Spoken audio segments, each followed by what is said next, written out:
It's a chilly night here in Milwaukee, but the Pirates try to get hot here on the road. They'll take on the Brewers here in Game 2 of this series from American Family Field. Last night, a shutout win. They hoisted the cone. They try to do so again here tonight. We welcome you into the booth. Joe Block and John Wayner with you, and Hannah Mears down on the field. And for the Pirates last night, that 6-0 shutout win behind Paul Skeens, and Connor Griffin celebrating his 20th birthday, and really a complete win for the You couldn't ask for a better present on your birthday than to go out and showcase your skills. He has all the skills. We saw the power for the first time this year. Homer's into his Pirates bullpen. Got to put the hood on for the first time. Gets celebrated after the silent treatment.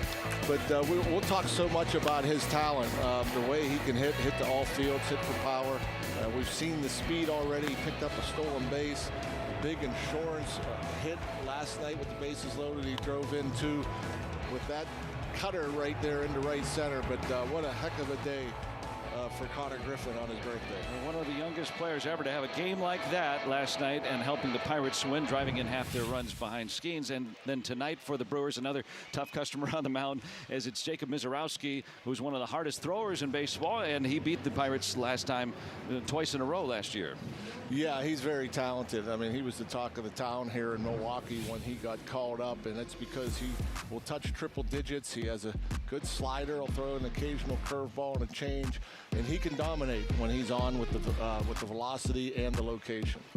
But the Pirates hitters can thwart him by how? Well, let's see. They got a couple guys that can hit that high heat. Yeah, we have a different lineup this year. It's deeper, and we have some guys that can hit the fastball. Brian Reynolds has always been able to hit velocity. Ryan Hearn as well, a .419 average with 98 plus. That's just kind of hard to believe that anybody could have that kind of success against somebody throwing so hard. So the Pirates had success last night. They'll try to make it 2 in a row here in Milwaukee behind Mitch Keller.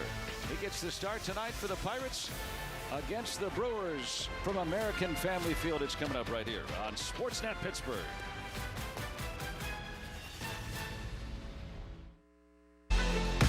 They've been tailgating since early this afternoon here in Milwaukee, and the Pirates hope to make them sad again, as the Pirates shut them out yesterday. Just 2 base runners for the Brewers in Game 1 tonight. It's Mitch Keller on the mound. Remember that last start that he had back at PNC Park? Pirates needed a long outing from him, and he delivered. Yeah, the bullpen was pretty beat up, a lot of usage, so he just went out there and was very efficient. Went and pounded the zone, 7 strong innings, didn't walk anybody, struck out 5, pitched to a ton of contact, just made it look easy. And that's what you get out of the veteran like Mitch Keller, mixing it up, hard, soft, spinning it. And he knew that he had to be efficient, and so he pounded the zone. He's been one of the better pitchers in the National League this season, taking on a Brewers team that has hit just 1 home run in its last 9 games. Yeah, I mean, you look there, you shouldn't have to worry about the home run even in this ballpark. Pitched well his other road start against the Mets, didn't give up any earned runs. Look at his average against righties, just 133, but we'll see quite a few lefties from the Brewers this evening. And so the Pirates winning last night, they'll try to keep going that young buck energy. I had talked with Mangum about doing something, but a bouncy house would have been a little tough in the clubhouse. So, I mean, he turned 20, but what? Who cares, right?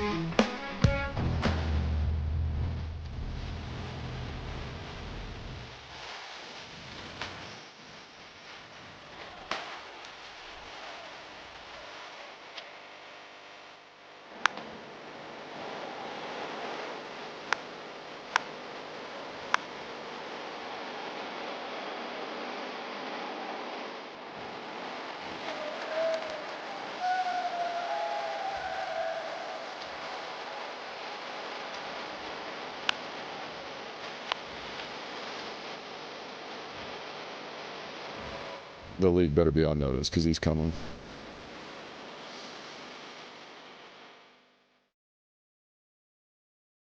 If it's true, nobody beats the Miz. Well, the Pirates will see if they can change that tonight. The big pitcher that the Pirates had, of course, Paul Skeens last night, and now the Brewers have their version. Big hard thrower going tonight. Sun shining through the windows here in the evening baseball inside of American Family Field tonight. O'Neill Cruz will lead things off. Similar lineup, except for O'Hearn is DHing tonight. You're going to see Ozuna come off the bench, and it'll be Jake Mangum in left field tonight for the Pirates. And of course, Connor Griffin with those 3 RBIs, a home run, stolen base, 3 hits yesterday.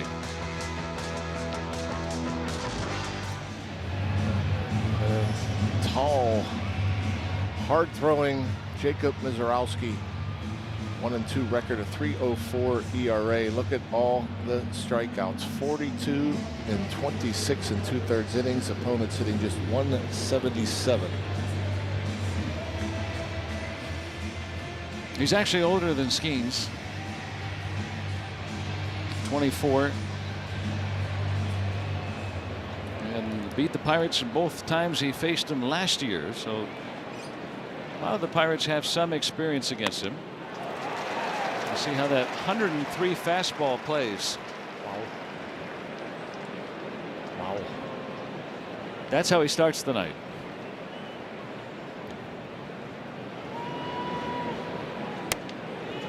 And being at 6'7", he's releasing the ball closer to home plate. Yeah, I mean,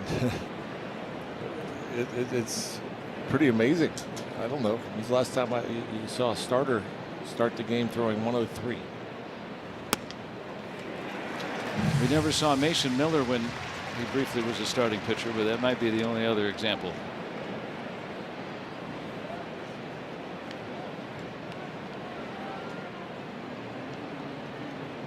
And he's ahead of Cruz.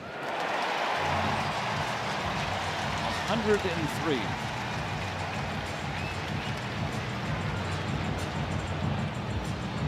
You know it's coming. Yeah, I mean, but what do you do? Yeah, what do? You try to shorten up, try to get on top. Maybe you try to be a little more patient. Hope to get ahead in the count. Make them work. A few walks in there from Mizorowski. And we'll take a look at our Penn West University stat of the day, and most pitches at 99 plus from a starting pitcher. Bubba Chandler #2 on that list, but nobody beats the Miz when it comes to velocity for sure. First breaking ball of the night. I've never seen a 90-mile-per-hour curveball before. Yeah, that's impressive. The slider comes in over 94. The curveball averages typically in the high 80s. But you see, maybe a little amped up tonight. The Brewers on a bit of a downturn right now, so their opening day starter is their stopper, and he has a couple of strikeouts.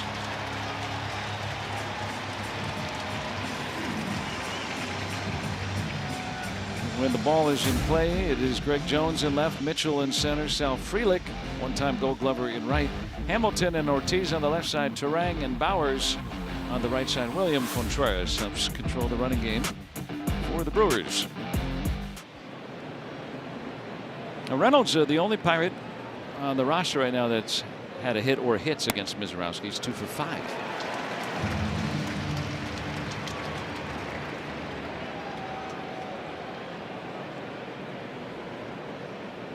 Xfinity stats for Brian Reynolds.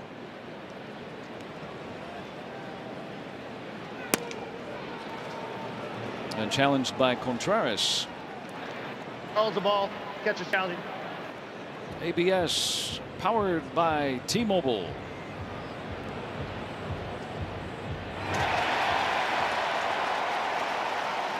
I gotta pick on how happy fans get when you win a challenge. I think that's why baseball elected to go with that originally when they started the technology for determining balls and strikes. They were just going to have it be said in the umpire's ear, but fans said in surveys that they like this system, and so that's what they go with. So Scott Berry reveals the results.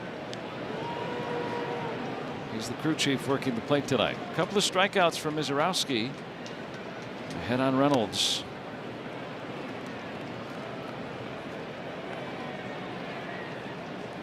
laying off that curveball that passes through the zone.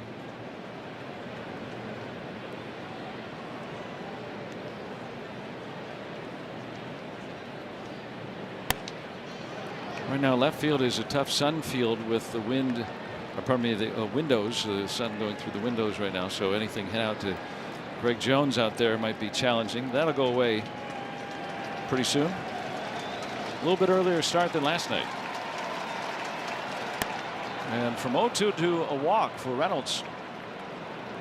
Yeah, that's what you hope to do. Make him work. Make him throw it in the zone. You certainly don't want to help him.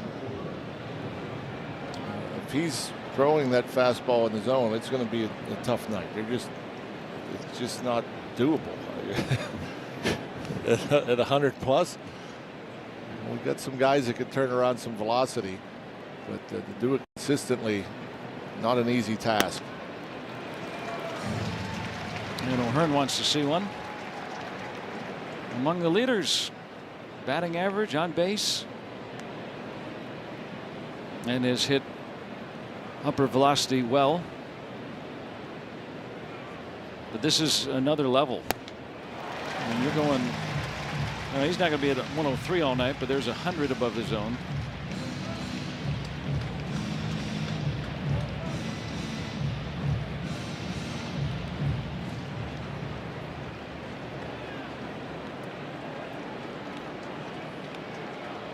He's been a good two-strike hitter this year, O'Hearn.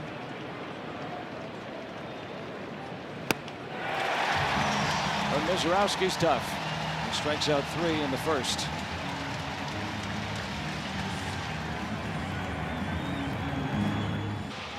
And now the Brewers will come to bat against Mitch Keller, who has a lower ERA than Mizorowski. He's going to be a different style. And for Milwaukee tonight, Bryce Terang atop the order, hitless in his last 11. Contreras, and then it's Bowers, who broke up the perfect game bid last night. Tyler Black in his second game this year. Mitchell and Frelick. Greg Jones in the lineup tonight, with Hamilton and Ortiz mired in a deep slump.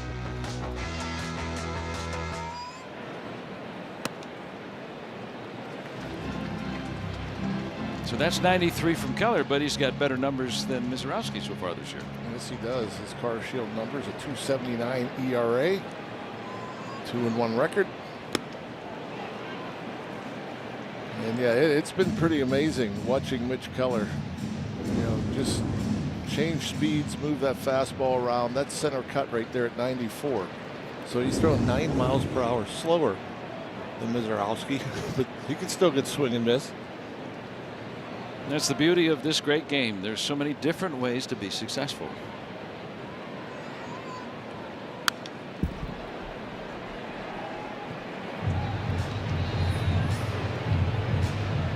Terang still having a good season, but hitless in his last 11. Maybe catching the Brewers at the right time. Without Yelich, without Churio, both on the injured list. Andrew Vaughn as well. Good hitter. And they only had 1 home run their last 9 games. Roof and panels are closed tonight. Oh, what a dandy. Never saw it coming. Yeah, you might have a point there, by the way. This was just a backdoor breaking ball. He gave up on it. He thought it was going to be outside, but obviously you saw how much it broke. Caught plenty of plate. But as far as seeing it coming, you mentioned that sun coming through the windows, and it's on that batter's eye in center field. So it might be a little more difficult to see until that sun sets. Now the first inning belongs to the pitchers in a 6-10 start here in the early spring.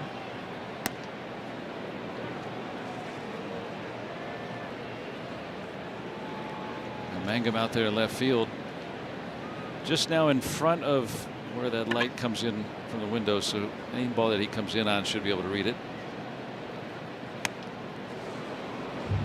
But that's got to be tough, I would think, when you have that lighter backdrop for a hitter. Yeah, we've talked about it a bunch at PNC as well. They did paint the batter's eye, more of a matte type paint, not as shiny, which should help. some. Reynolds in right field tonight has the second out. And we'll look at the Levin Furniture and Mattress defense. Mangum in left and Reynolds in right, with Cruz at center field, with Gonzalez at third, Griffin and Loud the double play combo, Horowitz over at first, Henry Davis doing the catching. Pirates are 11-5 when Davis is the starting catcher, and you can see that's a lot different than a nice dark backdrop. Light shining on it for about an inning or so. That's a great look right there. Bauer saw it well last night, had that ground single, the only hit by the Brewers in the game last night. After Skeens sent down the first 20 on birthday number 20 of Connor Griffin.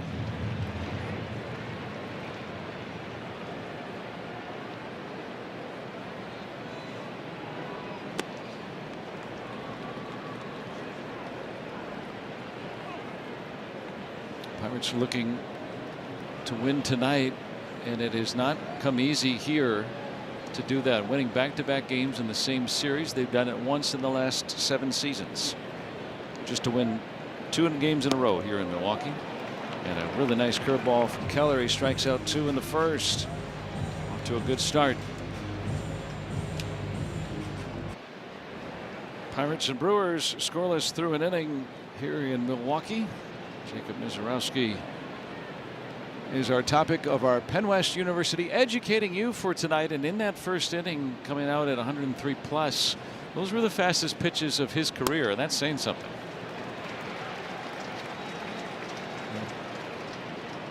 He's already lost 5 miles per hour off his fastball just in the second inning.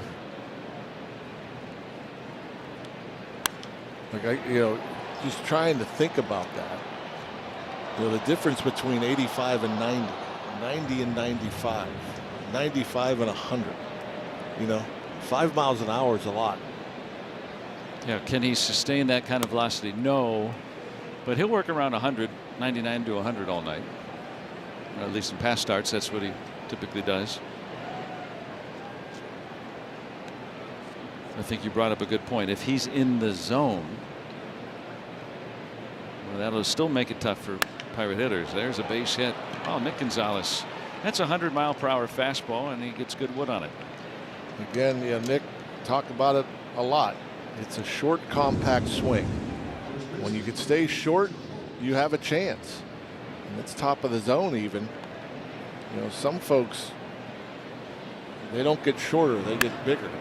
They swing earlier. You're more likely to chase. You're less likely to make contact. But the shorter you are, the better chance you got at that plus velocity.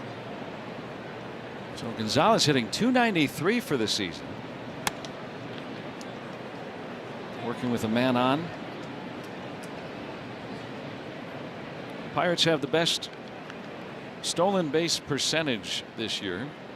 They're successful at a better rate than any other team in baseball.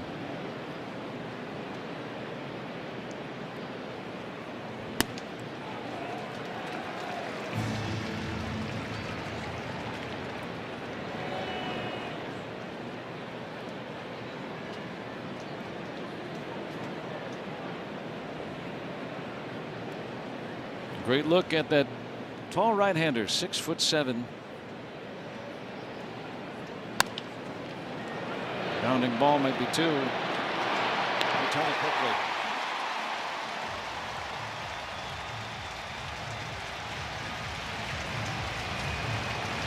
The 5-6-3 double play.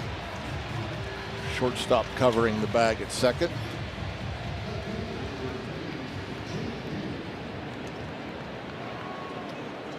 Racing the leadoff hit. Well, Mangum in the lineup tonight. And when I saw that, I thought, that makes a lot of sense. A bat to ball type hitter against a hard thrower. For sure. Donnie's going to try to find ways to get him in there. There's a lefty tomorrow, maybe get him back-to-back starts. You got to keep the guys on the bench fresh. You got to get them at bats. Certainly, Mangum can handle the bat. We saw the good defense. He can affect the game with his speed on the bases.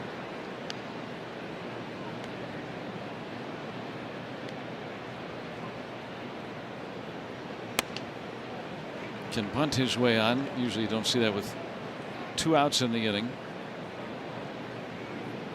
But that's in play this evening. 296 career hitter. Debuted last year with Tampa Bay.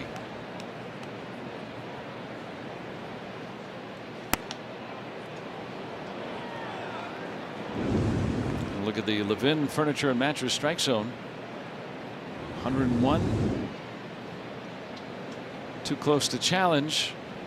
Second inning of the game. Pitch almost the exact same location.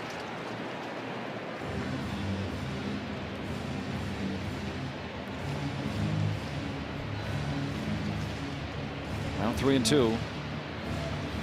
Got him played way over to the opposite field in the outfield. Betting that his bat won't catch up and he'll hit it the opposite way.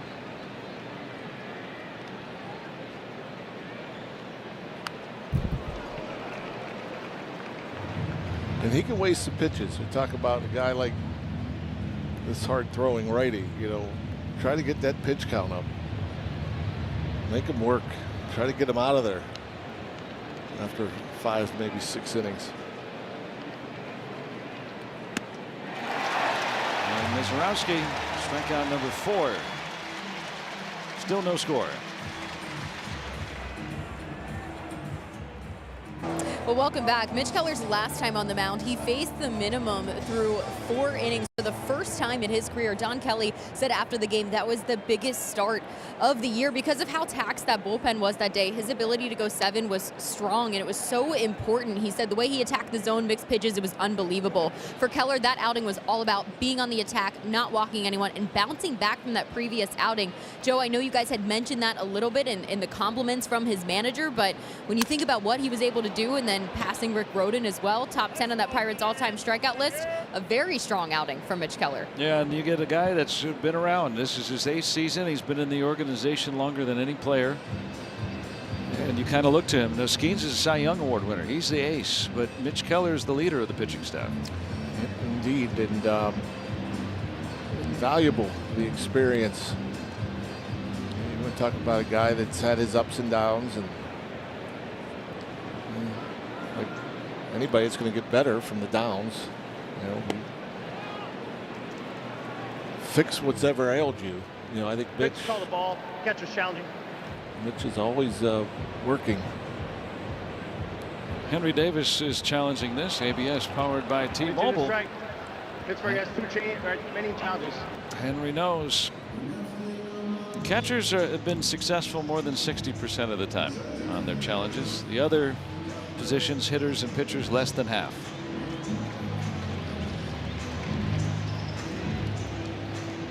So 3 of the first 4 down on strikes from Keller, who has not been a big strikeout pitcher this year. Well, he's coming right after these Brewers. And as Hannah alluded to, moved into the top 10 passing Rick Rhoden on the Pirates all-time strikeout list. He'll keep moving up, maybe even tonight. Deacon Philippi, who was a great pitcher on those early 20th century Pirates winners. 3 away from passing him for 9th. That's a 2-0 fastball. It's been impressive. Like his 4-seam fastball. You know, I every time I see him throw that 93, 94 by guys, I go back to his rookie year. His rookie year, he was throwing much harder, and he wasn't missing nearly as many at bats. You know, I remember his first start. I think it was Cincinnati, and firing fastballs, and you know, they were turning it around, probably like more so than he's ever experienced in the minor leagues. And now at 93, 94, the fastball is better than ever. They threw him a 2-0 fastball. They threw him a 2-1 fastball, and then he threw him a 2-2 fastball. And that's the first one he made contact with. Yeah, you're alluding to his debut. He started the back end of a doubleheader in Cincinnati, and they scored 6 off him in the first inning. Yeah. And he had a look of shock on his face on that mound that day.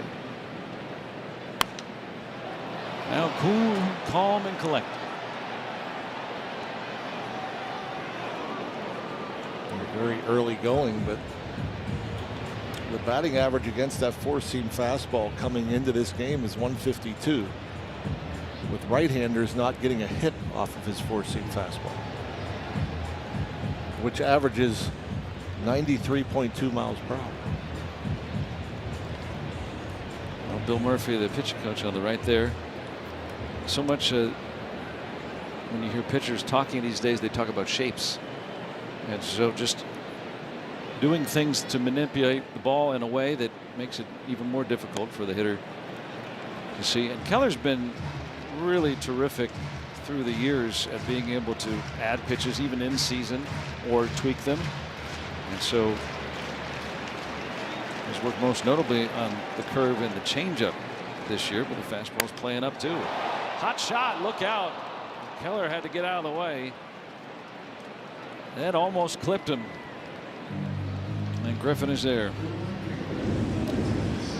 Yep, you'll see it 108 off the bat. Watch out. We just don't have a lot of time to react to 108. But Mitch, good athlete, able to duck out of the way, and a 20-year-old behind you, positioned perfectly. So I'm going to add, by the way, the batting average against velocity or a four-seam fastball. And just told you Mitch's numbers, 152 batting average against. Mizorowski, who we just saw starting out at 103. Opponents hit 226 against his four-seam fastball. Righties 259, and it's averaging 99. So it's just crazy to think about. 6 miles an hour slower is Mitch's fastball. We have an ABS challenge. Pitch, call the ball. Catch the challenge. And this is ABS powered by T-Mobile.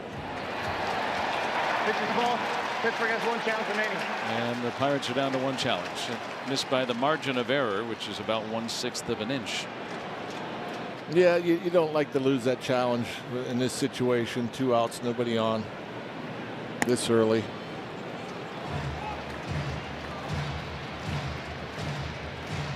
I wonder if you asked umpires too, if they get asked for a lot of challenges, does that influence their call? They'd say no, I'm sure, but human nature. Do you have to nuance that at all, the relationship between catcher and umpire? Another close one, just off. Well, here's the thing, umpires, think about how tough their job is. You're dealing with 300 or more pitches per game. Curves, sliders, splits, changeups, velocity, movement. And they don't know what pitch is coming. Right.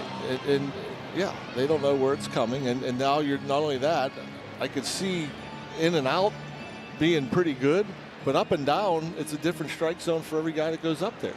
Some are taller, some are shorter. Yeah, they do a terrific job. I think that's what ABS has really highlighted, is how often they get it right. You saw that ball 4 pitch missed by a quarter of an inch. And just to go to show, you said when hitters challenge, they're right half the time, less than half the time. And even catchers are only 60% correct. So they do a wonderful job. And Jones down on strikes. Keller with 4 strikeouts through 2. First of many. So, yeah, glad he got it out of the way, and it's, I mean, the league better be on notice because he's coming. Talking about Griffin's first home run last night on his 20th birthday. And so what did he do on his birthday? He had that home run. He stole a base. He had 3 hits. He drove in 3. He's the 5th youngest player to ever do that. All those things in one game. And the only ones younger, I'll give you the partial list: Ken Griffey Jr., Mel Ott, Mickey Mantle, all in the Hall of Fame, and also Buddy Lewis of the 36 Senators. That's what Skeens is alluding to, is you're going to see a lot more games like that. Yes, without a doubt. So much talent.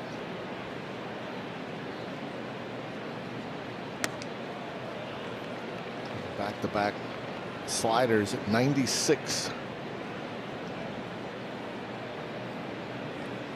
And he's been good driving in runners on base. Seems to come through with a hit quite often. And Bowers mistiming the jump, probably would have gotten over him anyway, and he'll start off day number 2 of being 20 with a base hit. I mean, he's got such great eye-hand coordination. You know, catches that a little bit deep. We'll see here. But when he's swinging more times than not, he's making contact, and that's no easy task. Getting to 100. And he can swipe a bag. He's already stolen 5. Got a 6'7" pitcher. How is Mizorowski to the plate, considering he's so tall? I mean, I don't know the exact time, but he's fairly quick. He's not super slow. Contreras has thrown out a 3rd. Pretty high number of attempted base stealers. High and deep down the line in left field. Jones is there. And Henry just missed, turning around the fastball. Just a little bit on the hands.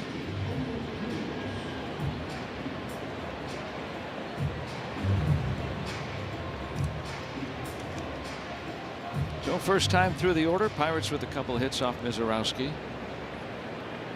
Cruz got pitches at 102 plus. First time around. You know, to be honest, I think the first time I saw anybody throw 102 first pitch was Seth Hernandez in the prospect game, and Mizorowski topped that with 103 here today, first pitch of the game. Talking about the Pirates right-handed pitcher in the minor leagues, great prospect. Yeah, he pitched another dandy last night.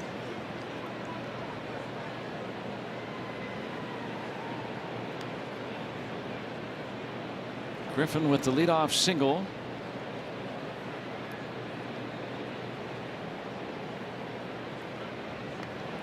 We'll pay attention to him. You know, based on the eye test, you think about the speed to the plate for Mizorowski. You know, I would say 1.3 is about average. I would say he's about there, you know, right around average at 1.3. There are guys quicker than that, and those are the guys you just aren't even going to try to steal against unless you can pitch, you know, guess breaking ball or something. And you know, guys that are above 1.4 seconds, you know, guys that are quick like Cruz and Griffin, they could pretty much steal on them. Back with the heat. Cruz 0 for 7 with 6 strikeouts against Mizorowski lifetime. He just keeps throwing him fastballs, but I mean, this is 101 again, or 100 on that one. 101 earlier. Look at our AHN Supermo. Just above the bat. And Donnie Kelly saying before the game, hey, try to see it low, but I mean, it's in the zone. If you take it, it's a strike 2. You know, just thinking about O'Neill Cruz, and this swing is just in my mind that he had in the World Baseball Classic. He pinched hit against Mason Miller in the World Baseball Classic, and the pitch he put in play was, I think, 102 above the zone. So he's capable of getting on top of that. You can see he made an adjustment in that at bat and like literally just exaggerated over the ball, hit a hard ground ball to short. But it'll be interesting to see if there's any adjustments made, you know, the next time he comes up there and faces this guy. Griffin led off with a single. He's still there with 2 outs for Lau.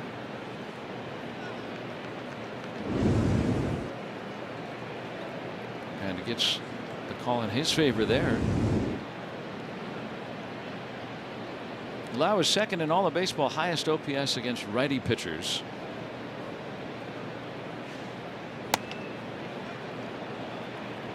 On base plus slugging, so includes walks and values the quality of the hit as well in there.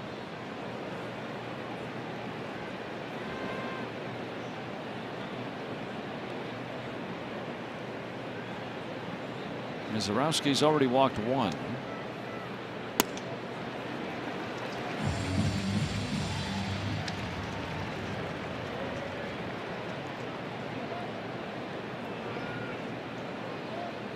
Reynolds hoping he'll get another chance this inning.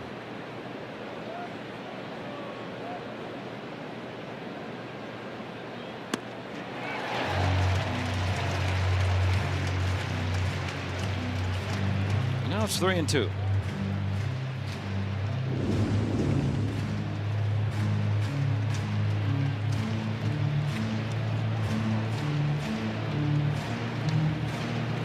Griffin will be in motion here.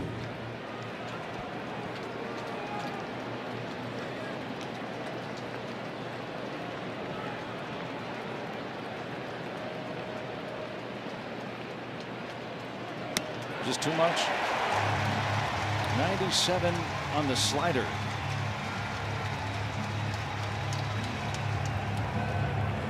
Radar gun since the spring breakout game, as we talked about last inning, is Seth Hernandez. He put together another impressive outing last night in Bradenton, pitched 5 innings of 1-run ball, striking out 9 batters. Through 17 innings, he has only given up 4 hits while striking out 32. Jared Triolo had a front row seat to that outing last night as well, as he's not played in a game for the Bucs since April 3rd, but began a rehab assignment. Another good step forward for him as well, Joe. Seth Hernandez said the talent level here for this pitching group, with Mitch Keller getting his first out of this inning, is astronomical. Well, his talent out of this world as well. Think about teenagers and what they're able to do, and the Pirates' current rotation, all homegrown starters. And here comes another one up the chain that looks like he's going to be really good too. Yeah, the stuff and everything about it is very, very impressive. And obviously the guys, the young pitchers we have here are very, very impressive. But I don't know if I've seen anything quite like Seth Hernandez. In that one inning we got to see him in spring training, it's something else. And Nick Gonzalez, nice play fielding the bunt.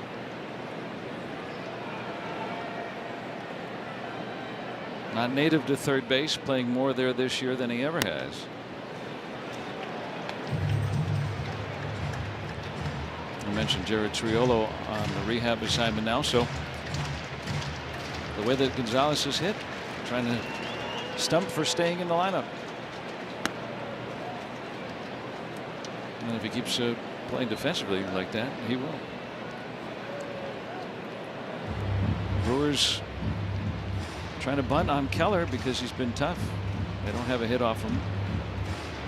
He has struck out 4 through the first 2. Ortiz in a big slump, 6 for his last 48, but good career numbers against Keller.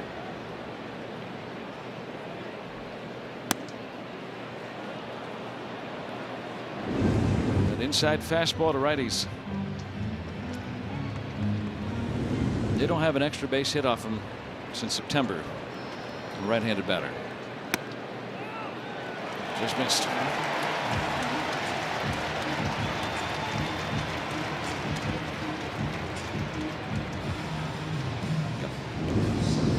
And going in there again and maybe just barely catching a piece.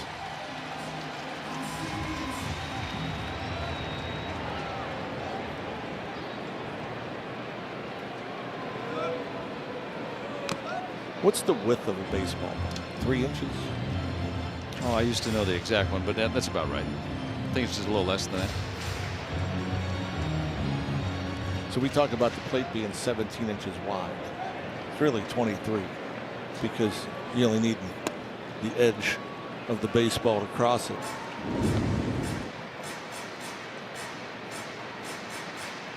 See right there, that's a ball, but yeah, if just the very top of the ball touches that zone, yeah.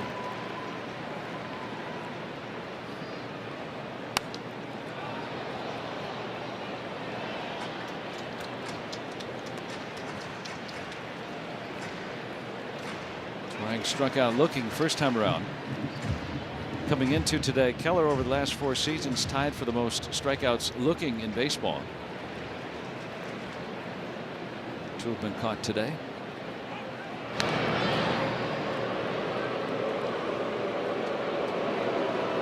And conversely, over the last 3 years, no pitcher has had more steals against him. No, he's been working on a slide step. We saw it his last time out. Davis has helped his pitchers. He's thrown out 40%. Driven to center. Cruz finds it. A little juggling act at the end, but a catch is a catch is a catch. That ball was driven, and tried to catch it over his shoulder in deep left center. And you'll see the jump. He starts back, and the ball was kind of tailing towards left center a bit, but he was able to track it down. The ball momentarily rolled around in his glove. I was with you watching Yeah. it live. I thought there was a bobble there. Yeah.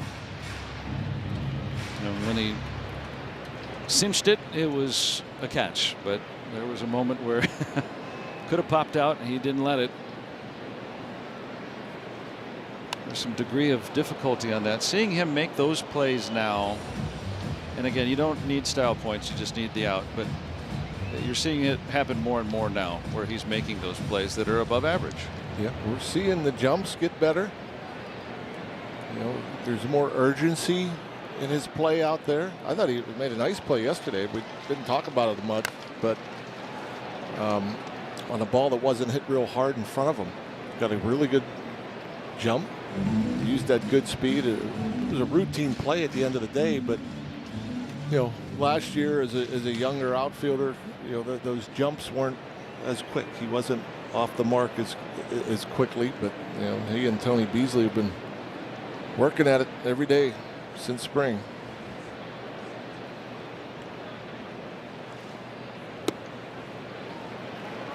Contreras doesn't chase the sweeper. And don't forget, too, he hired Kevin Kiermaier to come out, the fantastic center fielder, recently retired, to work on some of the finer points. Now we're seeing them come into play within the game. Front doors him. And so Contreras is down on strikes, and Keller has fanned 5 Brewers. Scoreless game in Milwaukee, thanks to some good glove work.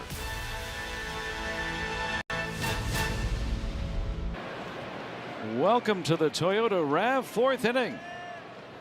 Here from Milwaukee, all buttoned up tonight. Roof is closed, panels are closed, temperatures in the mid-40s at game time outside. A lot of heat inside. Just 98, the slowest fastball tonight from Mizorowski so far. You know, just looking more into the numbers, looking at the splits, righties and lefties for Mizorowski. With the strikeout numbers, it's amazing. Oh, hit by pitch. He hasn't been able to retire Reynolds. Walk in the first, and now hit by pitch here with a breaking ball in the 4th. It's a tough one to get away from. Just chasing him, got him in the thigh and the elbow. So Mizorowski's faced. There's been 56 at bats against him, left-handed batters. 56. He has struck out 33 of lefties. That's dizzying. So 23 have put it in play out of 56. We're not counting walks. We're just talking about at bats. Okay. So 33 punch-outs, 23 in play, and what they see, 9 managed hits. And that is playing true tonight. And righties, he has faced 50 batters, and he has struck out 15. The Pirates lefty batters tonight are 0 for 7 with 6 strikeouts. Yes. It's weird.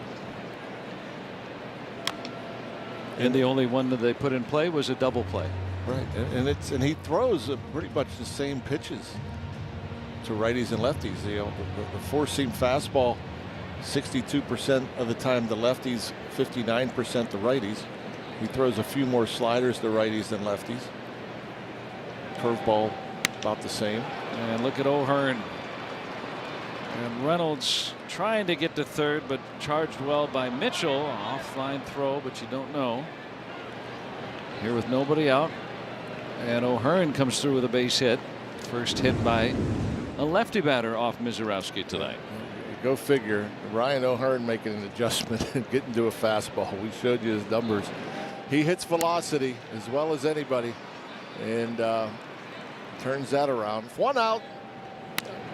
one out, I think Reynolds goes for third. With the center fielder moving that far to his left into right center, but with no outs, you don't want to make that first out over there. Gonzalez had a base hit his first time. Now O'Hearn this year against 95 plus is hitting .500. That's something. Of course, as you pointed out astutely, that 100 is way different than 95, but you get the idea. The upper fastballs in the game.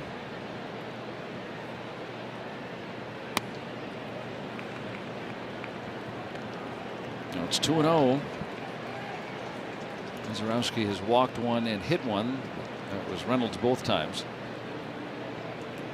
And you're thinking you almost have to be getting a fastball here for Nick Gonzalez.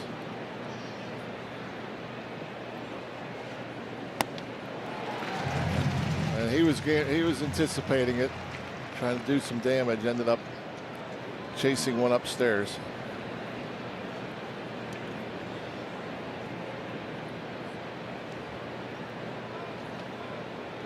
He's been so good with runners in scoring position, hitting over 400, one of the leaders. Little tapper, the tag, and too late. Gonzalez beat out the back end.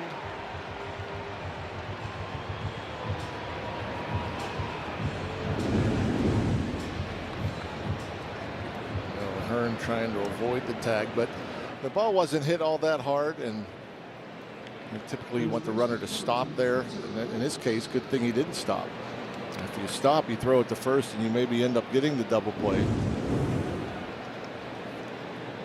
And so now the Pirates with their best chance to score. Horwitz deep enough fly ball here gets the Pirates on the board first. Pirates have scored first more than any other team in baseball this season. And when they do, they're 13-5. And you'll look at the end of the year, every team that scores first, you know, their record when they score first is a winning record.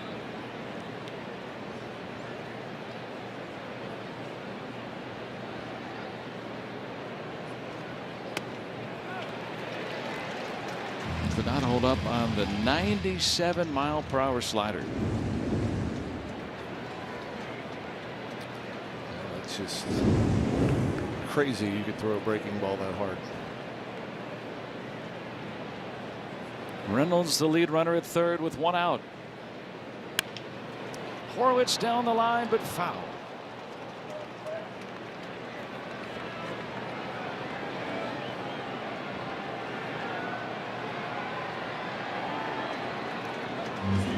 Mizorowski will throw a 60th pitch next.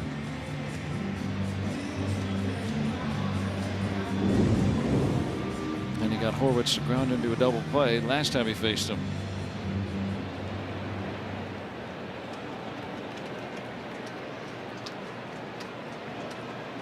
Pirates trying to take the lead in the fourth.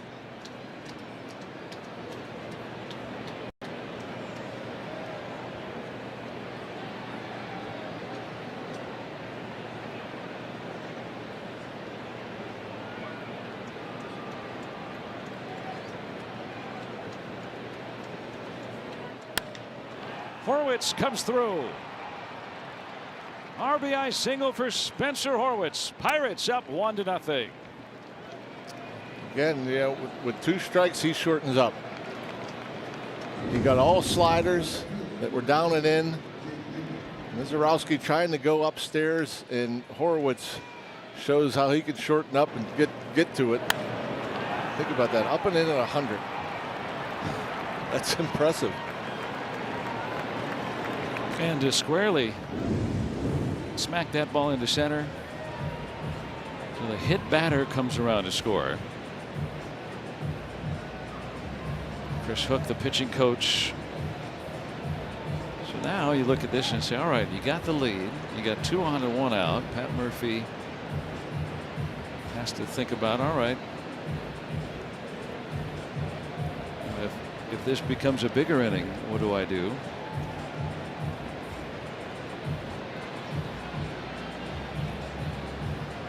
And Mangum struck out the first time around, but doesn't strike out a ton.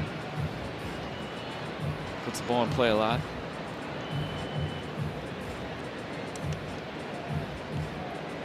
Does put it on the ground more than anybody, but is fast.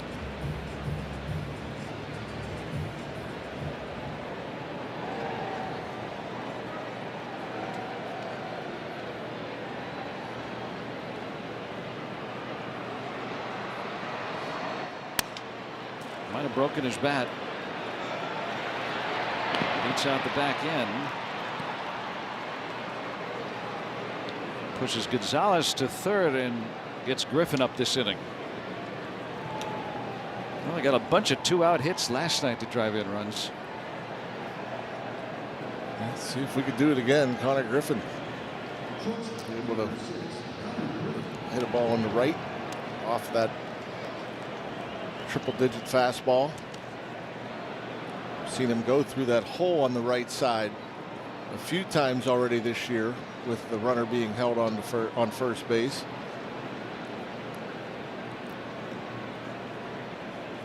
He's been good in the clutch. 353 with runners in scoring position.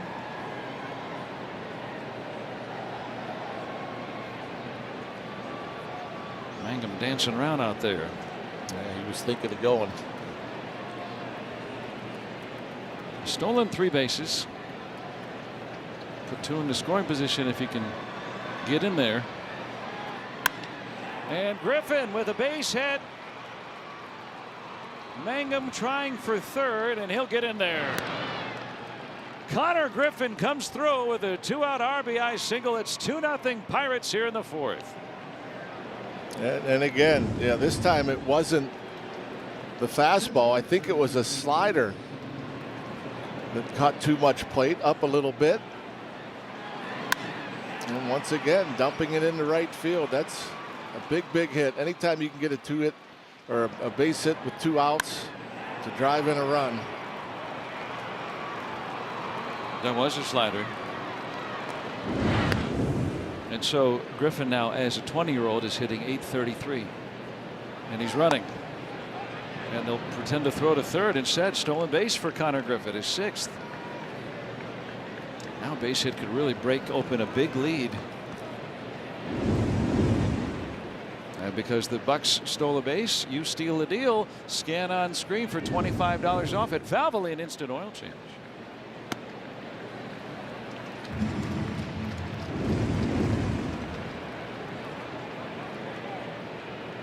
Six steals, 12 RBIs for Griffin already. 2 in. A chance for Henry Davis with runners in scoring position.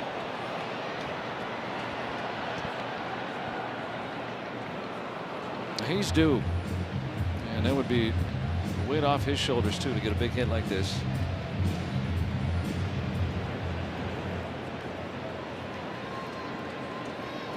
With the speed on the bases, just a flare to the outfield scores 2 here.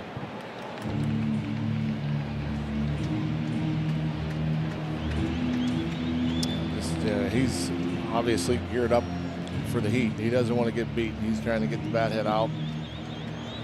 And Zarowski's throwing him off-speed pitches to get him out front. Too far out front. Henry Davis to left. But Jones will haul it in. Pirates get 2. And they grab the lead in Milwaukee. Pirates baseball on S&P is presented by Highmark, the official health plan of the Pirates. Because life. Highmark Blue Cross Blue Shield. And by Cohen Markets, now serving sweet maple waffle sandwich varieties all day. Come try one.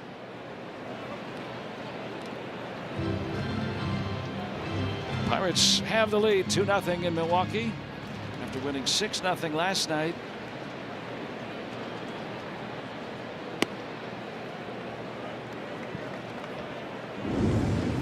Pirates only have 1 challenge left now.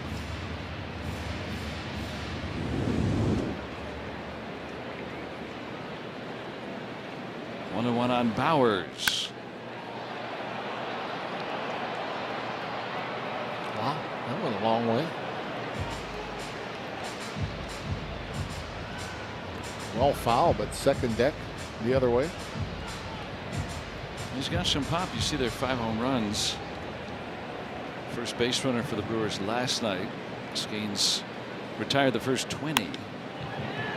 Fights off that pitch. It has the Brewers' first hit tonight, and Mangum, who has never made an error in the major leagues. And Bowers now at second.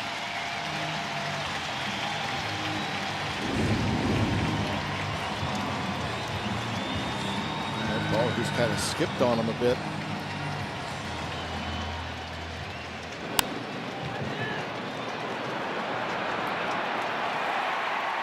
So it's a single for Bowers, and then Mangum's first ever error.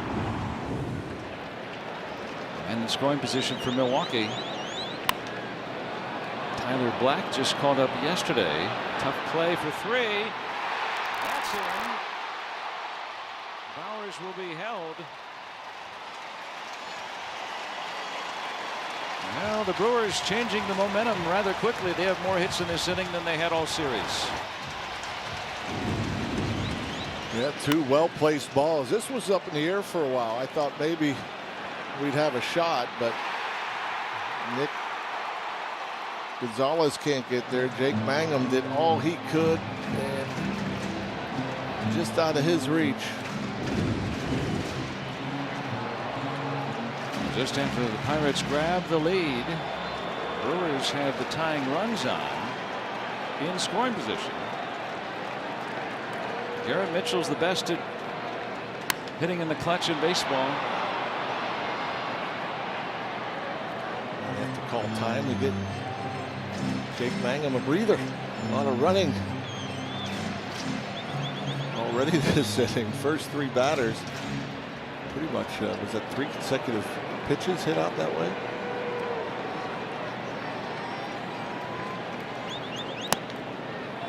Mitchell with runners in scoring position, more hits than outs this year. Brewers batter is 10 for 19.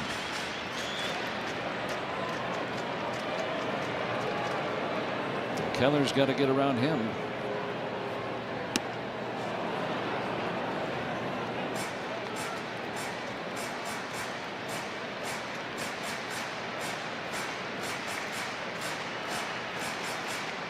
Pitcher ahead of the count.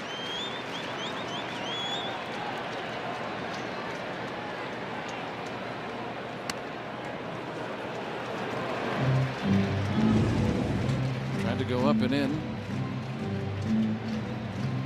Place that fastball there.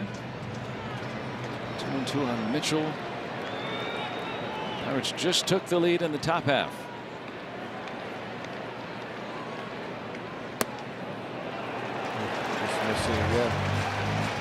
Yeah, this situation, second, third, nobody out. You feel good of just allowing one of these 2 runs to score, but you don't want it to get away from you.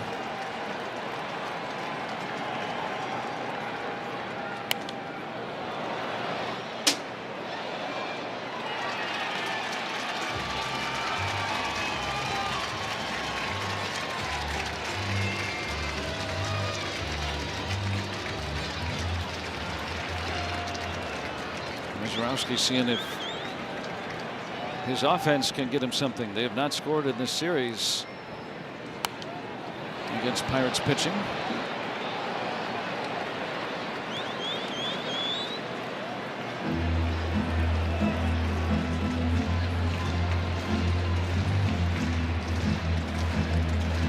Mitch versus Mitchell. 2 on and nobody out. Stay with the heat. He hasn't thrown him that backdoor breaking ball. He's got such good command with it.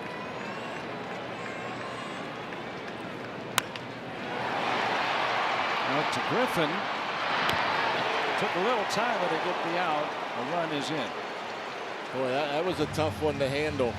He did go with the breaking ball, and it was a good one, but it was just cued off the end. And Watch the English on this.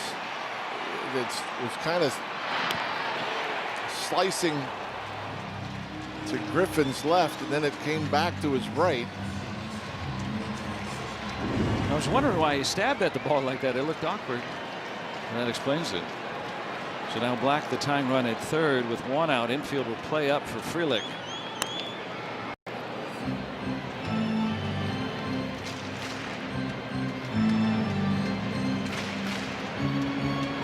Off to a slow start this year, but good career numbers against Keller.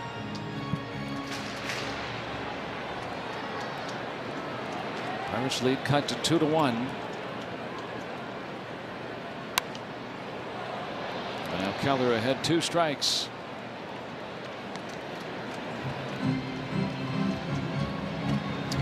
These guys are having a hard time getting the barrel out against that fastball, that 4-seam fastball.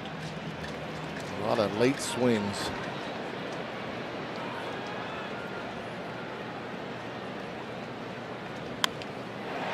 In the air.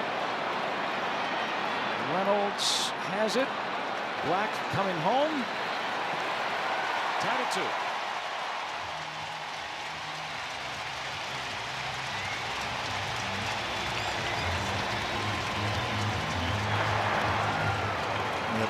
Probably got too much plate here. You know, 0-2 pitch. I don't think he's trying to throw that in the zone, that breaking ball. And you know, a little bad luck here for Mitch Keller. Really not a ball hit hard. 2 jam shots go for hits. Dumped in the left field, then a cue shot to short. And a little pop up just deep enough.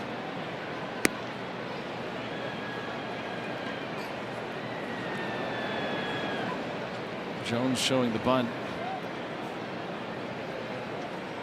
Both teams scoring twice here in this 4th inning.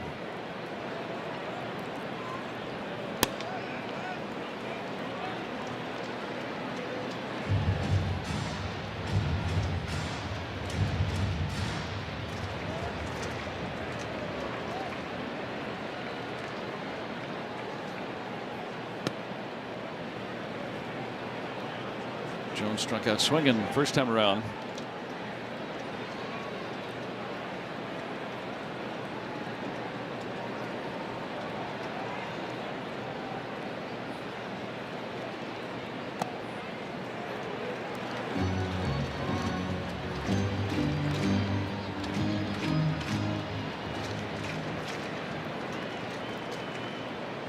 Keller at 66 pitches here in the 4th.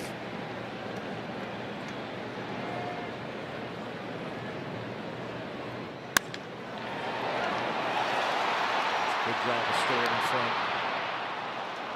So Lau gets the out because of it. Now all tied at 2. Pirates Baseball on SMP is presented by your Western PA Chevy dealers. Chevrolet, the best-selling brand in Pittsburgh. And by Levin Furniture and Mattress, Pittsburgh's #1 furniture and mattress store. Nightfall setting in here in Milwaukee. Both teams scoring twice in the 4th. Pirates trying to win back-to-back games here. They've only done that once in the same series in the previous 7 seasons. Shutout win last night. Brewers finally have an answer for Pirates pitching. But now a 3rd look at Mizorowski. See if O'Neill can make an adjustment and get on top of that fastball. Interesting, he comes out here in 5th, Mizorowski, with 2 consecutive curveballs after throwing several fastballs by O'Neill Cruz. Now hitters count.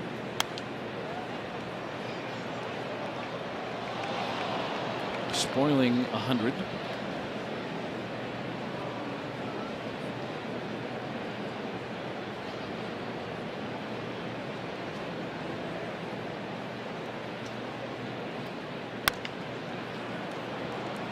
Lets it go through to second. And Turang has the first out.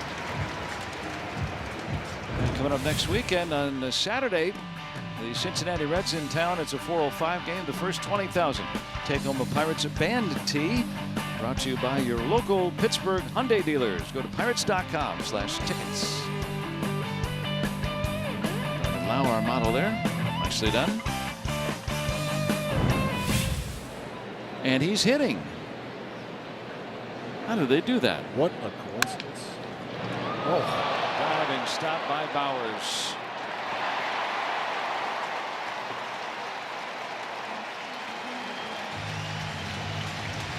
I thought that was going to go to right field. Yeah. Hard hit ball. Looked like it was going to get through. Step and a dive.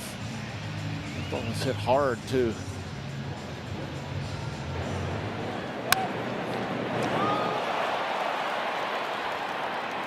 And when you have a right-handed throwing first baseman, they don't make that play.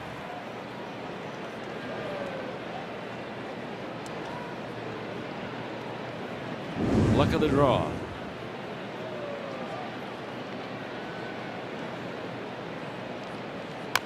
Reynolds has been on both times, but painfully so. The last time around, hit by pitch.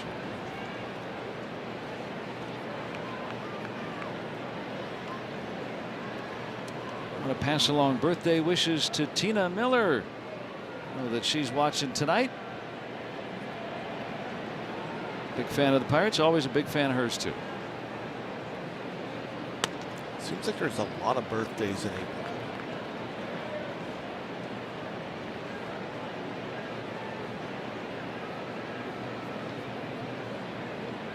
Everybody that was born in April has a birthday this month.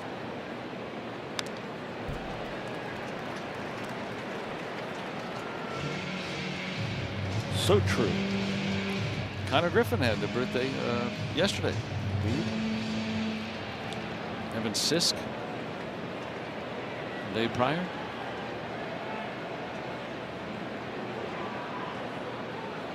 Nick York, April birthday. Dennis Santana. Mitch Keller was born in April. So there, yeah, that's a fifth of the roster right there. There you go. Zarowski strikes out Reynolds.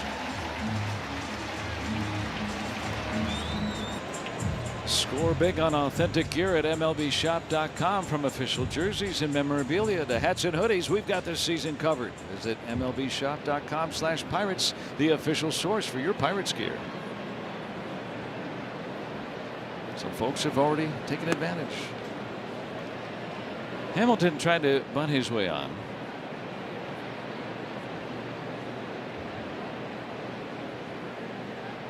Do you like that kind of play to lead off an inning? Of course.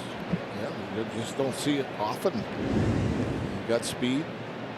They give you enough room to drop one down.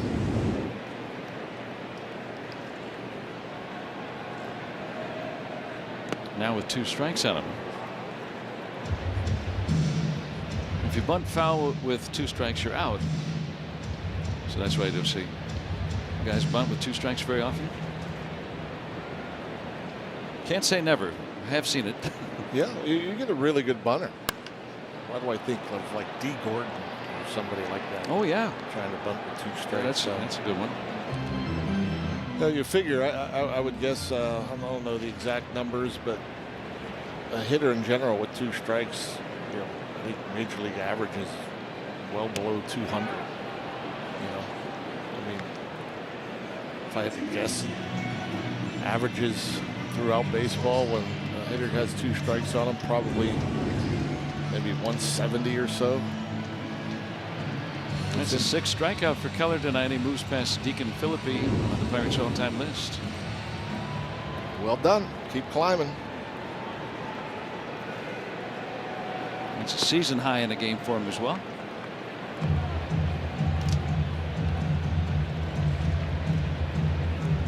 Giving up just 2 hits back to back to lead off the 4th.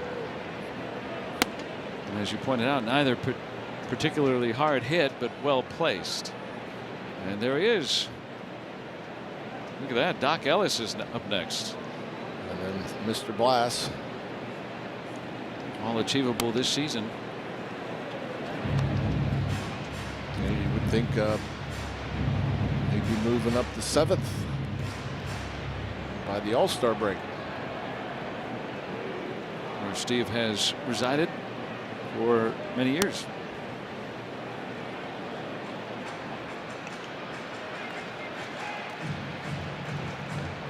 What was it, 93 Candelaria came back to the Pirates? Yes. So he added to that total a little bit at the end, but otherwise had no one since the 70s on that list. There's Connor Griffin in the right spot. And now a message from Levin Furniture and Mattress.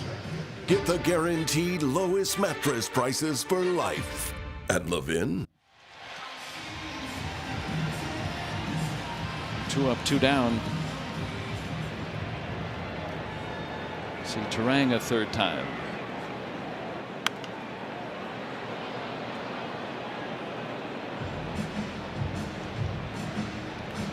He's 0 for his last 13, but lined out sharply, one of the hardest hit balls tonight, last time up.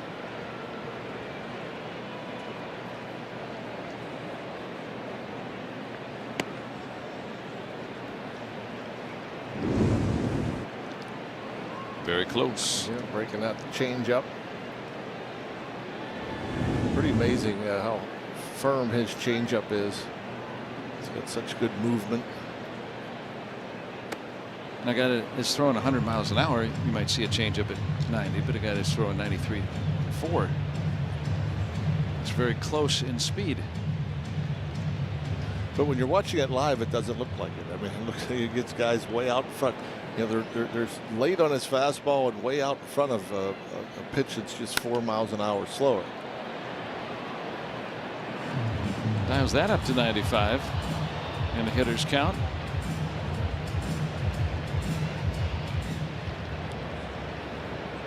I don't know the numbers from last year with Mitch and his changeup, but against lefties, he's almost at 20% with the changeup.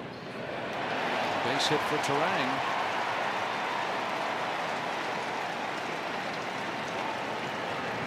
And Keller changed his change over the winter, so using it more, and it's, I think it's been more effective, at least without looking at the numbers. Feels like it. That's what Donnie Kelly was pointing out, that the curveball tweaked a little bit and then a new change. Terang can steal a bag too. Won't get the opportunity. Keller gets through the 5th, keeping the game tied at 2.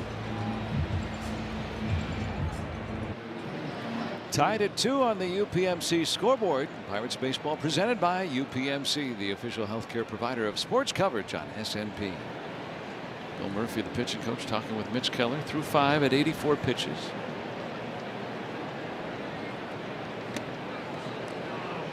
Mizorowski a little bit more efficient so far.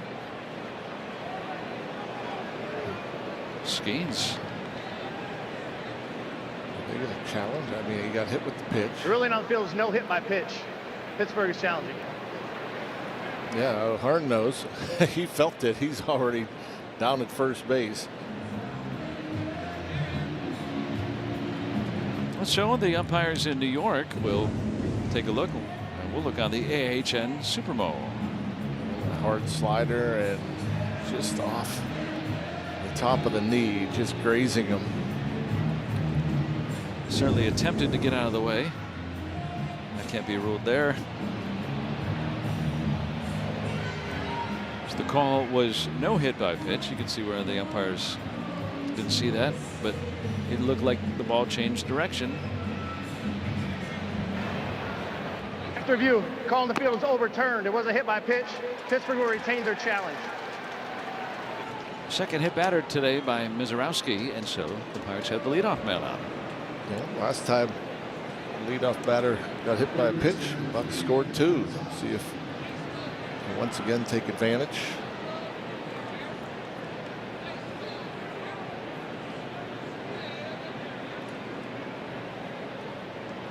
Gonzalez is 1 out of 2 tonight. To left, and that's going to get down. Base hit.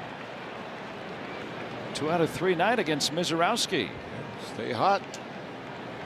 Nicky G. Contreras setting up right on the inside corner, right where he wanted it, up and in. And again, that short, compact stroke.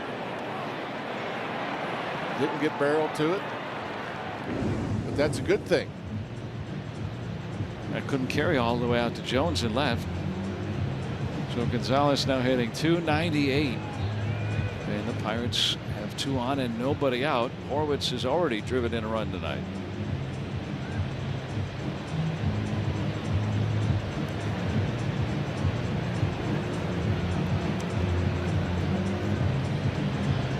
Well, this new look Pirates team, all those demons in this ballpark of the past, exercising them last night.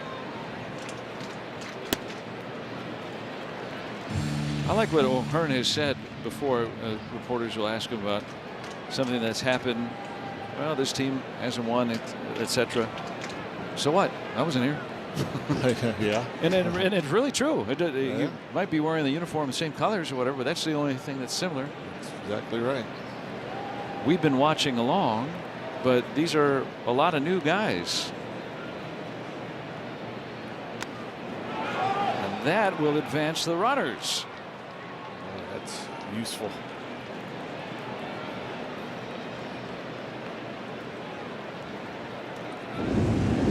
That is useful.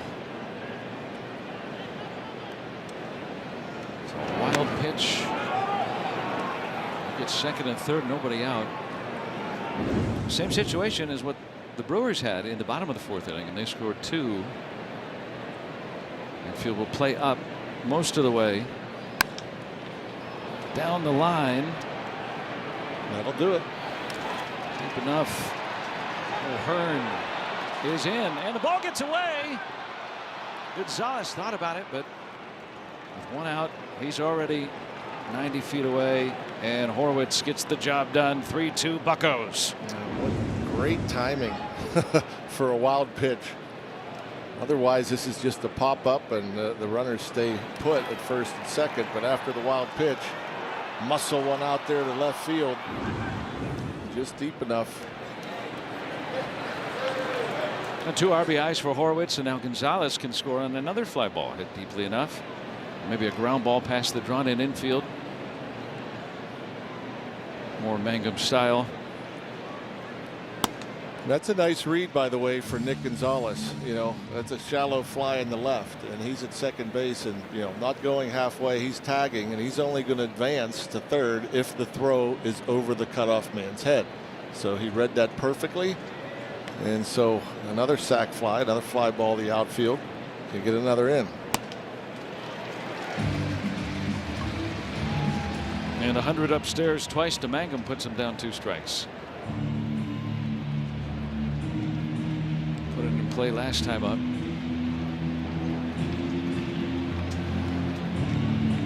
And Gonzalez, some really good base running, especially of late. Gives Mangum more of an opportunity to get a base hit too with that infield up. Either way.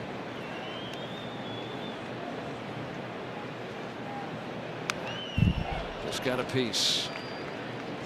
Trying to get Mizorowski out of this game. Brewers start to get activity. Trying to make it a 2-run lead again. We saw this the other day at Texas. Nick Gonzalez on third with 1 out. Running on contact with Mangum up. He had a little tapper to third. He was able to score. And everything he can to put 102 in play there. Mizorowski knows that his night may be ending soon, so he's reaching back. Yeah, that's what they call empty in the tank.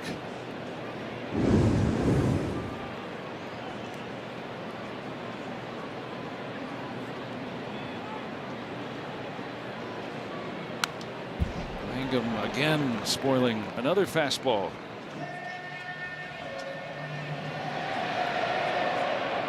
Who's going to win this battle?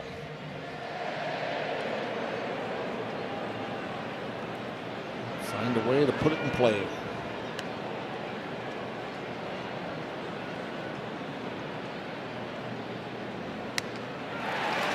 Struck him out.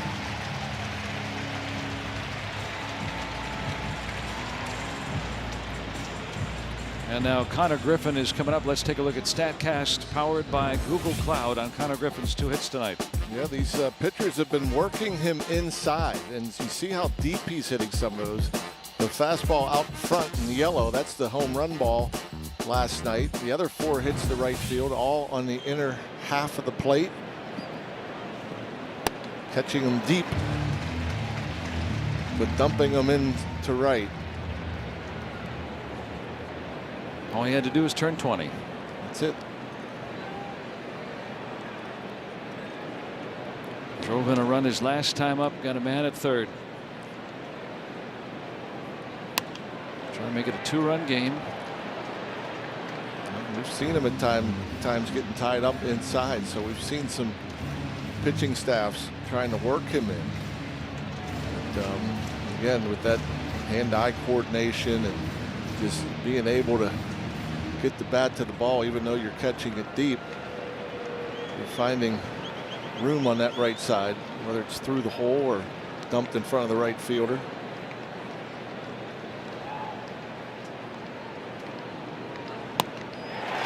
And his 9th strikeout tonight, so back-to-back strikeouts, but the Pirates grab the lead. Spencer Horwitz's sac fly gives the Pirates a 3-2 lead on the UPMC scoreboard. Pirates baseball presented by UPMC, the official healthcare provider of sports coverage on SNP. He was driven in 2 tonight. And so Chris Hook, the pitching coach, talking with Mizorowski. He has not pitched beyond 6 innings in a game this year at 91 pitches. Keller starts this 6th at 84. And that looks like that'll be the end of this evening. You know, we always talk about how walks will kill you. Walks will kill you. Mizorowski had 1 walk, and it didn't hurt him. It was in the 1st inning. And tonight, hit by pitches hurt him. 2 hit by pitchers. 2 Pirate hitters hit. They both came around to score. Matson getting up. Righty specialist. String of 4 lefties here to start this 6th inning against Keller.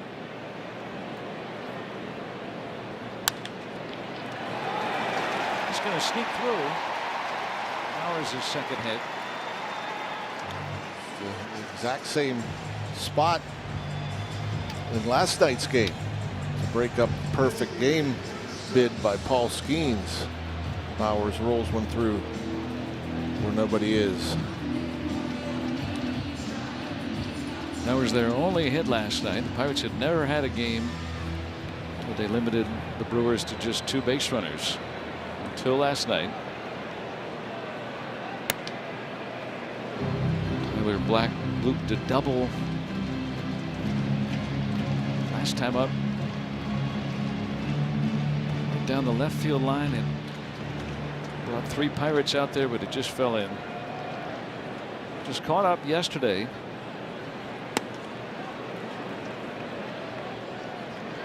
Brewers trying to find something offensively with a lot of their key guys on the injured list. It's so interesting. They call him up and put him right in that cleanup spot. And it's Paul Skeens and Mitch Keller tonight. Black, this is just his 25th major league game. Out of Wright State. Yelich on the IL. I mean, that in itself lessens the lineup significantly. And then you have Churio, and you mentioned Vaughn too, who was a good hitter last year. When you look at Yelich, groin injury, and they say he's not going to be back anytime soon. Must be a bad one. There's Jackson Churio. He's got a hand concern. They're hoping to get him back maybe next week or so. Bowers takes off running. And another blooper.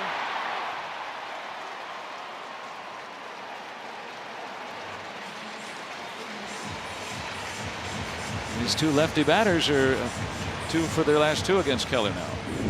Yeah, and really not much hard either. That's a breaking ball that maybe up but still, he kind of jammed himself on it.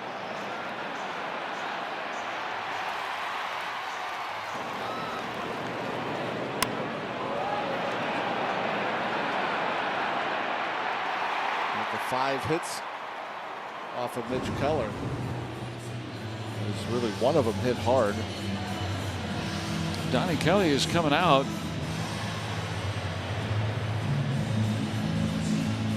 And has had Madsen up, and then that's going to be it for Keller. So he faces the 2 lefties to start. There's 2 more lefties due up here in the 6th, with the Pirates leading by 1.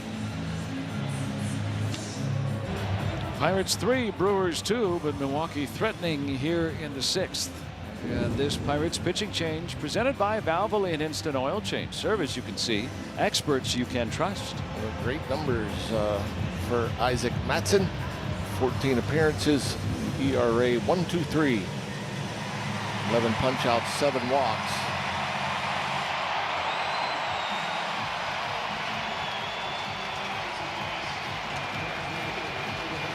And that's what he'd like to have right here. 1, 2, 3 after inheriting the 2 runners. Trying to keep it a 1-run lead for the Pirates here in the 6th.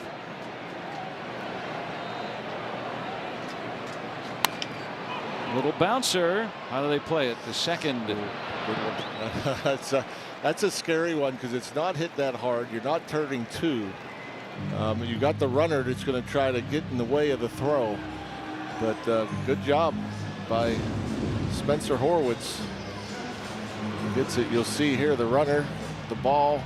Connor gets outside, gives him a nice target. And I like him faking that throw and looking just to see if anyone bites on it. No reason to throw that. You know Horwitz isn't going to get back to cover. You got a pitcher moving. Well, they get 1 out. Frelick. Sack flies last time up.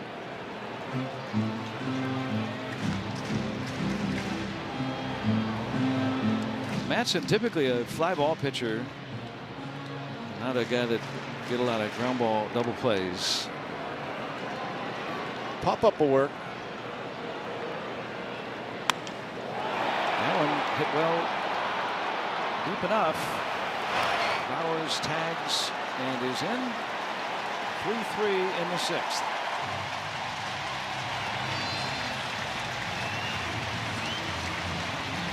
Well, you got to credit the Brewers for doing the little things. Again, a couple of, I guess, weaker hits by this 3-4 in the order, Bowers and Black. And then they were able to get them over and get them in. They haven't had many opportunities in this series, but when they have, they've converted most. A run charge to Keller. Mitchell still his responsibility. Good job, O'Neill. Not a good jump. And so we remain even in Milwaukee. You can stream Pirates games at home or on the go with SNP 360. Just go to getsnp360.com or scan the QR code. Log in with your provider and get direct access to live games, plus all the Pittsburgh sports content you love. And it's really appropriate to do whenever you might have a perfect game going and you're away from your TV. You want to follow it, like we saw last night with Skeens. Pat Murphy talking to Jacob Mizorowski. Done after 6. The game belongs to the bullpens. Tied at 3 as we start the 7th. Aaron Ashby with a 2.93 ERA. Plenty of punch outs. 24 and 15 in the 3rd. Henry Davis. High into the air. Well, it's 3 in a row. Just missed by Henry. Had the height.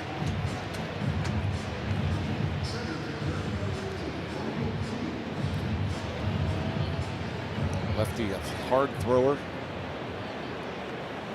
Upper 90s fastball. Kept the ball in the ballpark a lot last year. Pirates' best home run threat at the plate in the tie game in the 7th. So they bring in the lefty, for the lefty batting Cruz. There's Montgomery, left-handed pitcher. Good swing and miss guy.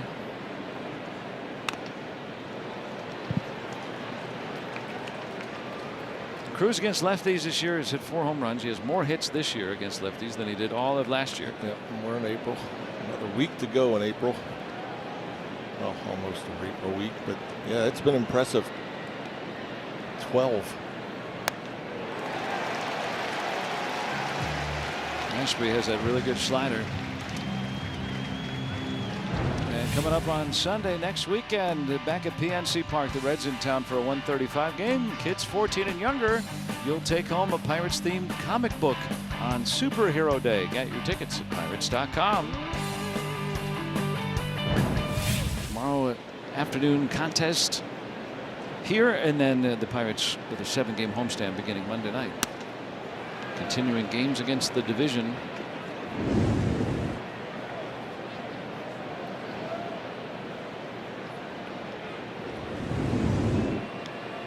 Tough lefty for Lau to face.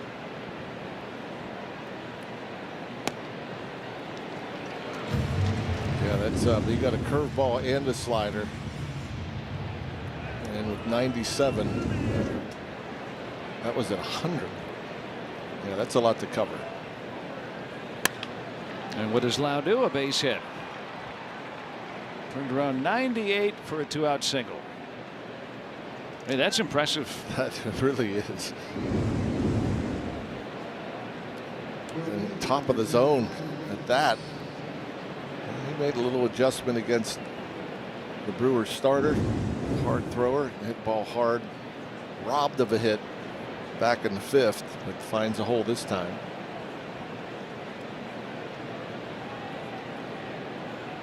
Now Brian Reynolds. Turn him around.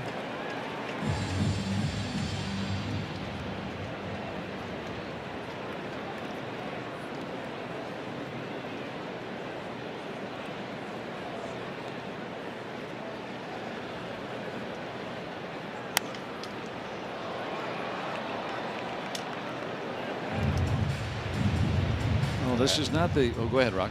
Let's say Ashby likes the curveball more to righties. Doesn't throw the slider. We'll throw a changeup as well to the right-handed batter.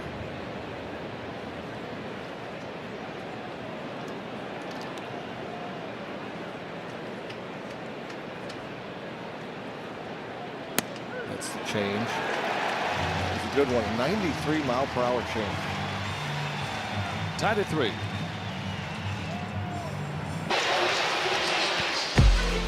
Pirates baseball on S&P presented by Giant Eagle, your home team for groceries, and by Barrel Automotive, driven to be better.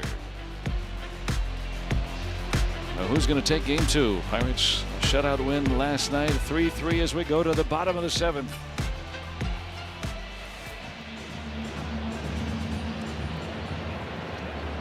Valvoline numbers for Montgomery, a 4.35 ERA, 20 punch-outs in 10 1/3. That's really good. Luis Rengifo will pinch hit for David Hamilton.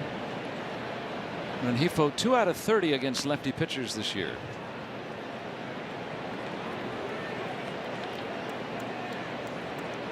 .171 overall.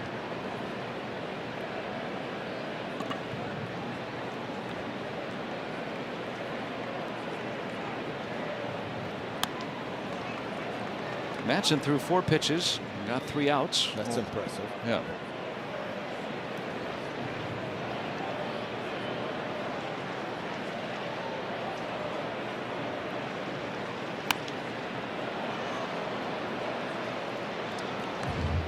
Two and 2 on the longtime Angel, Luis Rengifo.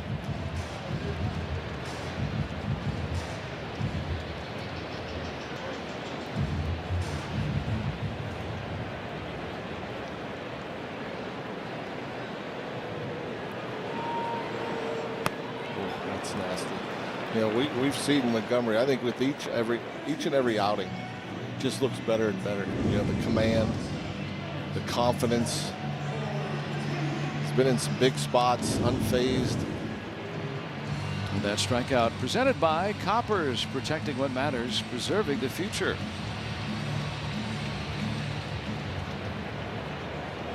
I think he's just been in the zone a lot more too. Yep, that's key.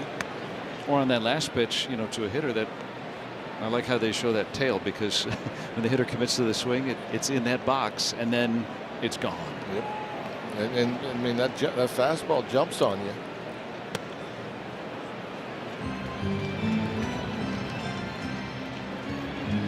One and one on Joey Ortiz.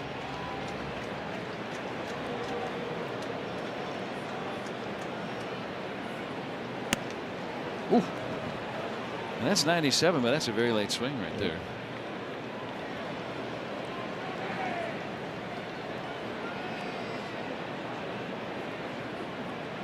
They struck out Rengifo. Ground ball to Griffin. Hit the lip of the grass. Fields cleanly for the second out. Well, he's played a nice shortstop, hasn't he? He sure has. Looks very comfortable, very rangy, very accurate arm.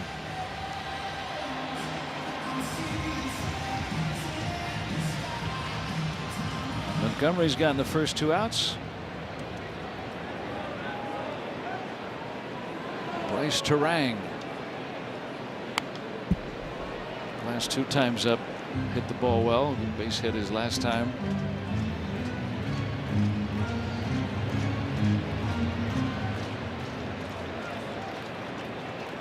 Tie game in the seventh.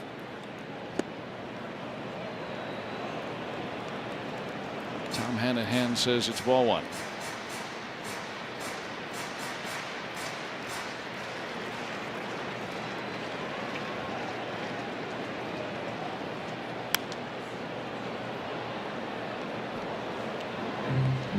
We've been watching a lot of late swings on both sides today. You know, obviously the power arms, Brewers that sent out there, but with Mitch Keller, that deceptive fastball.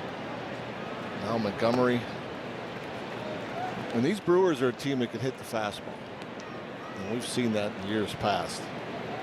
Pesky. Put the bat on ball. Now they have a style. No matter the personnel. And you know, watching their batting practice today, you know, some teams you watch their batting practice, all they're doing is trying to launch homers. These guys keep it in the gaps. They go from left center to right center. It's just line drive, line drive, line drive. 2-out walk. You know, obviously with the injuries and such, you know, they've lost some power. But amazing how little power they've hit with here of late. What is it? 1 in 9 games? Yeah, coming into tonight, yeah. 1 home run in 9 games. So now after the 2-out walk, Terang threat to run. Contreras, big time hitter. Paint from Montgomery. Always dangerous guy, Contreras, powered all fields. And played no doubles. Here in this tie game in the seventh.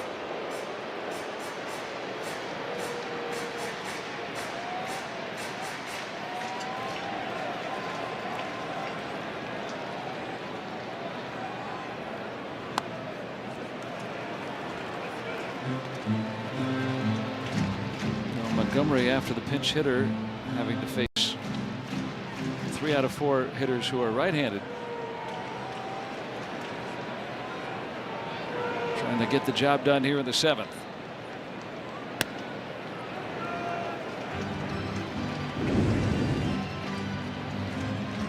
Pirates have 1 ABS challenge remaining. Be careful here.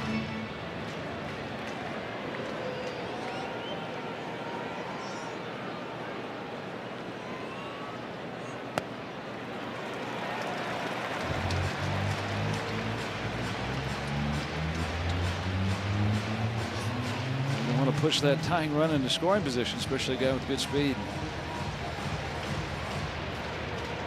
Terang at first. after a 2-out walk.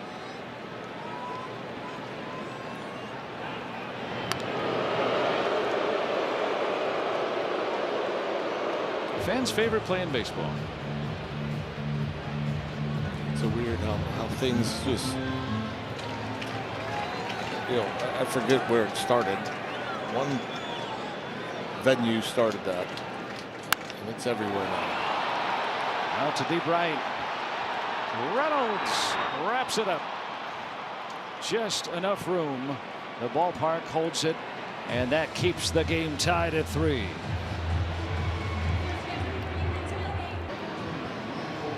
What do you think those two veteran hitters are talking about?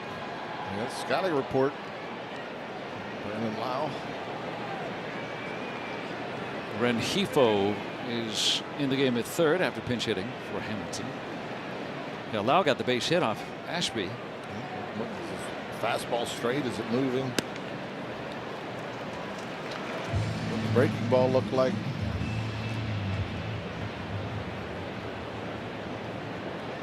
The release point look higher, look lower.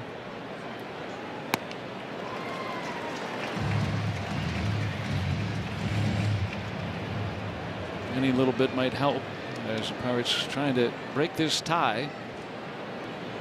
Pirates scored twice in the 4th, so did the Brewers. Pirates scored a run in the 6th, so did the Brewers. Very even game. And one of those that, over the course of the year, when you win more of these than you don't, those 1-run games, as this may turn out to be. That's the difference between maybe a division championship like the Brewers had last year and going home. Pitcher called the ball. Catcher's challenging. So the Brewers risk a challenge. ABS powered by T-Mobile. Against the challenges remaining. A pivotal challenge. And he has a good view of it. He sees across the plate. Good pitch. O'Hearn thinking it was going to break wide at the plate.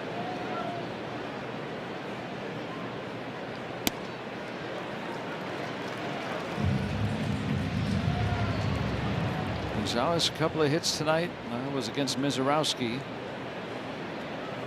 Pirates got 6 hits off the Miz. That's the most that he had allowed in a game this year. Got 3 runs off him as well. Trevor McGill, all-star closer from last year, has had a bumpy ride this year for Pat Murphy's club.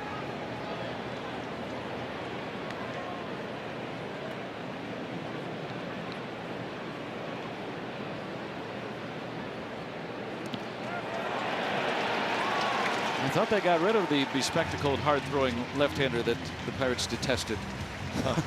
Yeah. Didn't mean to be a hater on Ashby. Spencer Horwitz is coming up, and Spencer Horwitz working on a win. Presented by the Home Depot, and Horwitz tonight has driven in 2 of the Pirates' 3 runs. Some professional at bats. Batting here with 2 outs and nobody on against tough lefty.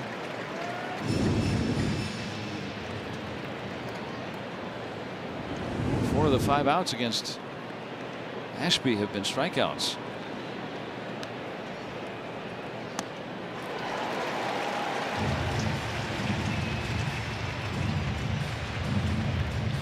It's about 15 miles per hour slower than that fastball at times. It's pretty sharp as well.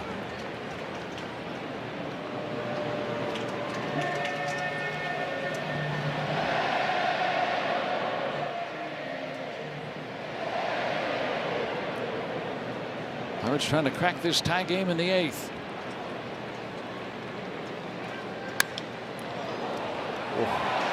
Ortiz comes up with it. Wow, that was hard hit. Brewers make a nice play to keep it tied. The Pirates will conclude the road trip tomorrow afternoon. One more here in Milwaukee. Carmen Mlodzinski starts against the lefty Kyle Harrison of the Brewers. And our coverage of that one begins at 1:30 right here on Sportsnet Pittsburgh. Will it decide the series, or will the Pirates be going for a sweep tomorrow? Look at those numbers, the Valvoline numbers for Dennis Santana, holding opponents to a 103 average ERA, 3/4. Microscopic. Stay in here. Bowers. Stay in here. A little nook out there. The last 2 balls the Brewers have hit have been deep to the warning track and right. And it's short out there too. I mean, the ball that Contreras hit wasn't even hit hard, and it went to the fence. That one, he got barrel to it. He just hit it too high. But you always got to worry about this ballpark, that short porch out there. So in case you're wondering, tie game, 8th inning. Why Santana? Well, he has thrown 9 pitches this week. Pitched on Wednesday briefly. The Pirates elect to get him in this game for sure. If should be a bottom of the 9th inning, unless he gives up a run here, and there might not be. So that's why they said, okay, we'll get him in now.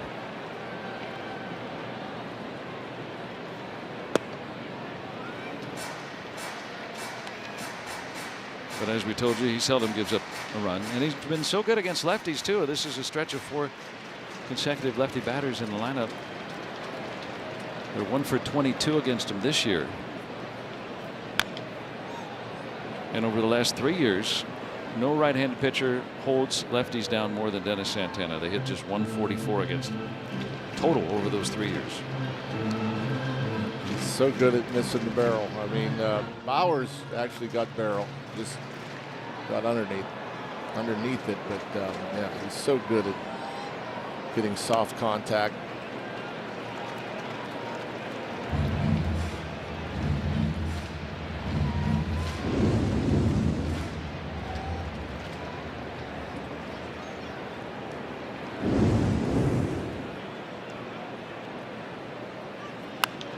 Popped him up.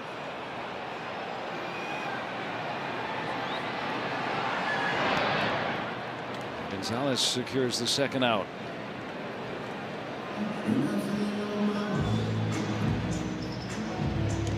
Well, after the Pirates traded David Bednar at the deadline last year, what did they do? They go out and get Gregory Soto in free agency. So now, even on a day where you want to use Santana, if the Pirates do take a lead in the 9th, you still got someone very capable of closing. Abner Uribe is up, another hard thrower. Driven in deep. Garrett Mitchell off the wall. He'll hold up once Cruz picked up that ball. It's a double with 2 outs, and almost got out of here.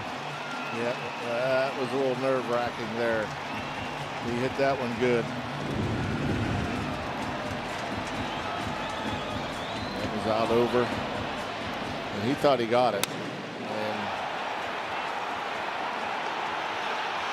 Wasn't far. Oh boy, that looked like it was just right under that yellow line. Oh, so a foot away from the Brewers taking the lead. Sal Frelick is hit too deep to right for sac flies. Mitchell, better than average runner with 2 outs. Just a base hit would give the Brewers the lead here. And it's 2-0.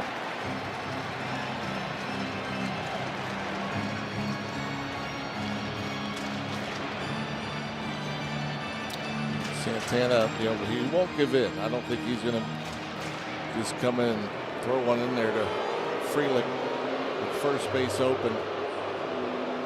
Try to execute a pitch on the edges.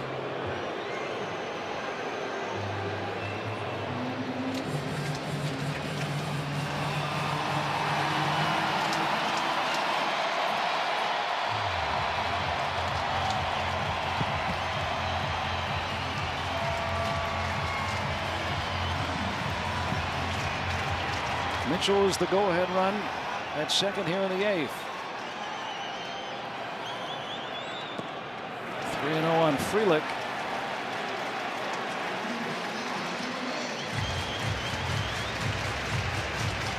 At times has hit at an all-star level in the major leagues. And I wouldn't lay one in here 3-0 either. Yeah, I was just going to point out that the guy on deck barely has had any major league experience. Everybody's capable. But if you're playing the odds here, you're going to go with Mr. Jones.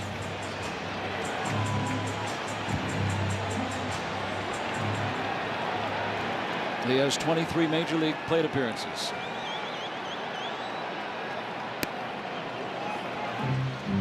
He's on his third team in 3 years. He wants to make an impression. You know, you just go off of those intangibles. Yeah, that looked like he won the challenge. Uncertain.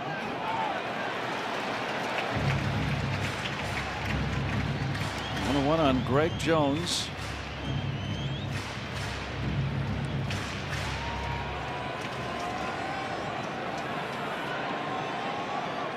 Trying to get to the ninth, still tied.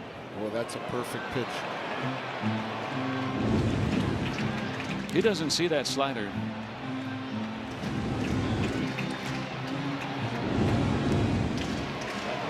Pitches to waste.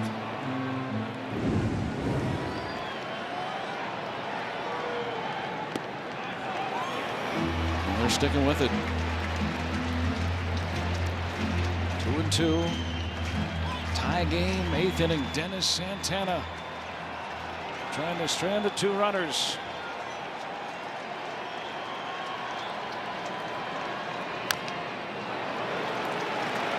First time he's thrown him a fastball. Yeah, I like the pitch. You know, he's up there protected, trying to see it a long time. So why not try to buzz one in there?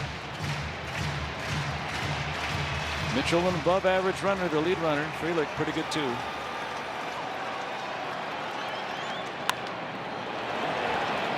Fought off that slider.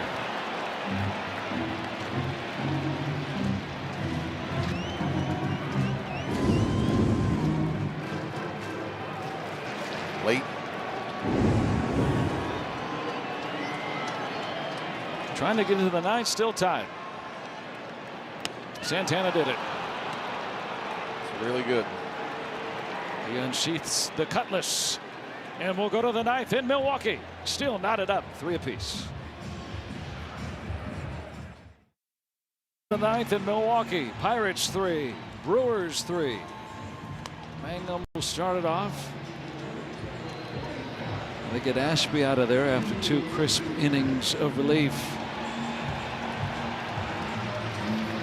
And find another hard thrower. Boy, they brought some arms in tonight. Here's Uribe. Yeah, Abner, a 482 earned run average.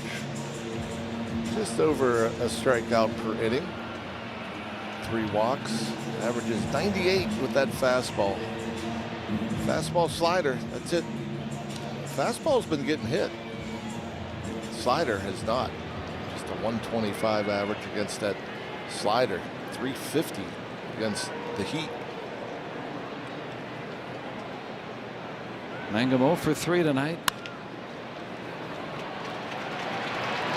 pitch and 1 out. Connor Griffin is coming up.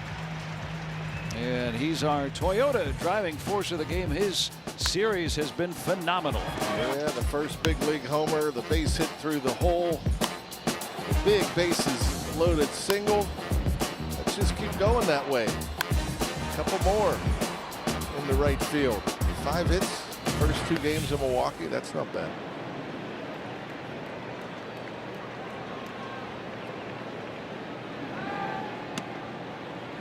Pirates need him to get on here. Trying to take the lead. Pirates have led twice, and then the Brewers have answered with the same amount of runs in the bottom half of each inning. 2 in the 4th, 1 in the 6th.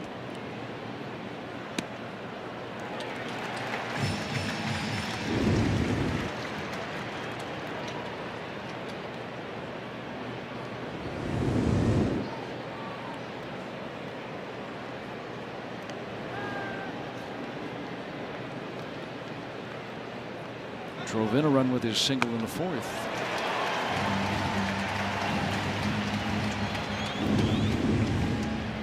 And in fastball underneath it.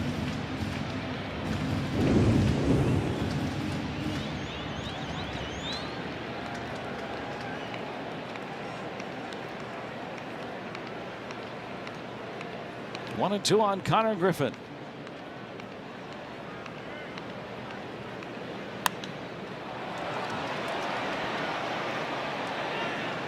Heads up. Back into the seats.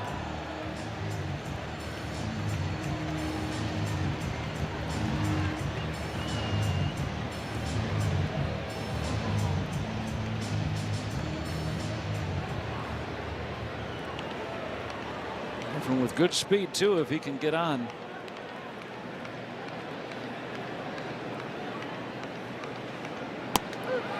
Take strike three, but he'll challenge.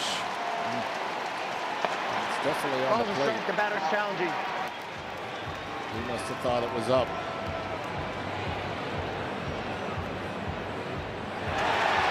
And the Pirates are out of challenges. ABS powered by T-Mobile. Firmly in the zone. It was, yeah, right there. Just yeah, he must have saw it as up. 2 outs and nobody on for the Pirates.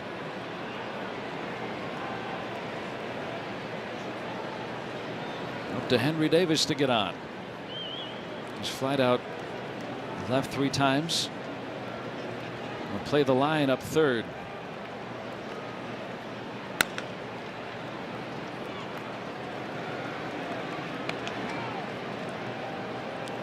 Crazy, another one. Triple digits.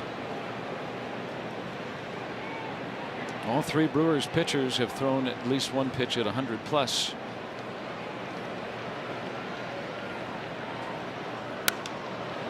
On the right field line.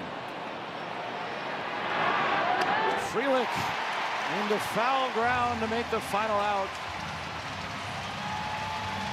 Pirates need to put up a 0. Bottom of the 9th coming up.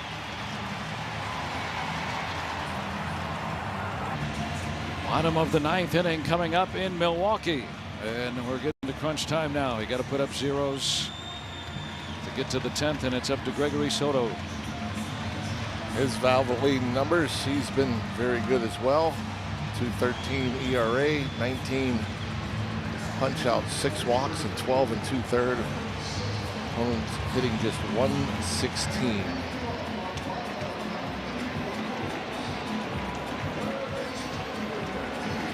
Soto, until that game at Texas, was virtually untouched all year. He's been good against both lefties and righties. Rengifo, a switch hitter, the righty Ortiz, and then the lefty Terang. Due up.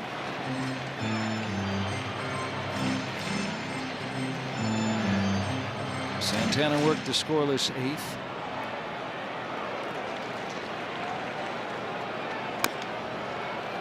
Foul. Take a little help there. Yeah, he's hobbled. Having a hard time putting weight on that left foot. Swung at a sinking fastball below the zone. Where does it get him? Must be in the foot. Yep. Below the shin guard.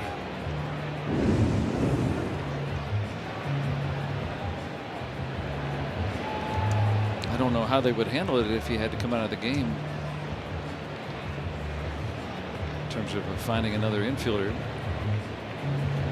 might have to put a catcher at first base.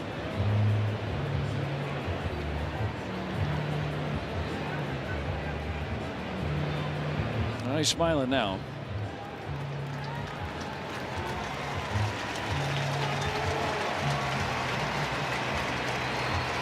Doesn't feel good.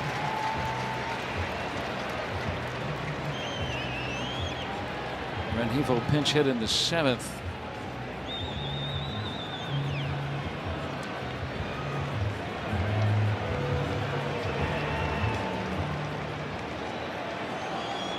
Two out of 31 against lefty pitchers this year. Rengifo. Breaking ball hanging up there. But so is that fly ball. 1 out.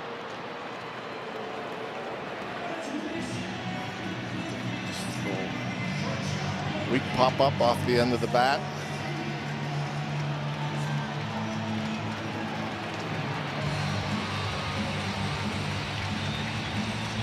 Now Joey Ortiz, 6 for his last 50. These two have never faced each other in Major League play.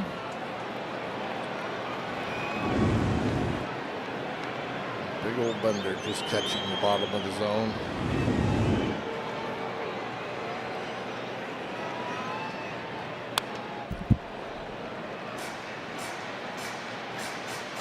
You see Soto sometimes sitting 94, 95, but when he wants to, he can get up there.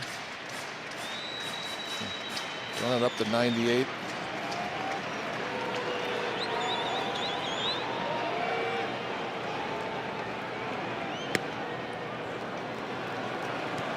No challenges left.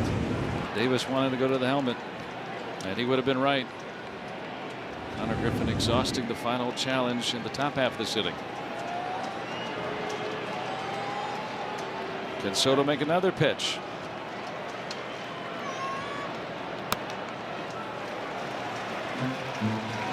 Now it's 2-2.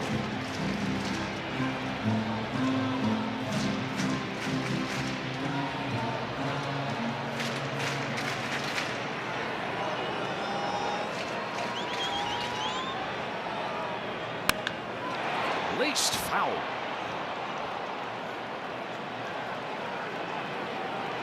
Yeah, he's shortened up. He's looking for it.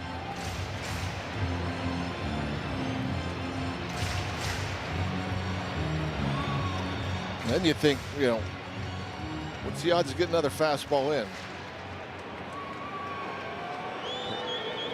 Not good. Popped him up. Gonzalez takes care of his longtime friend, teammate. 2 gone in the 9th and out away from getting to the 10th inning in Milwaukee. Angel Serpa is the left-hander.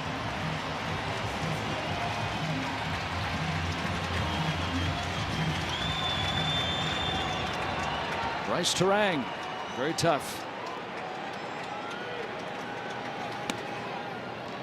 A couple of standouts in the World Baseball Classic.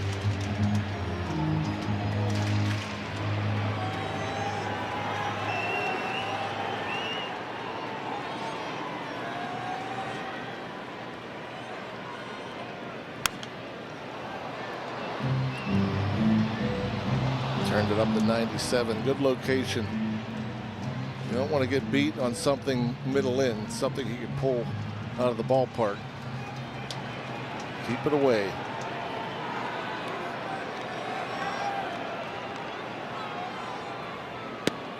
Now 2-1. 2 times in Major League play, Soto has struck out Terang.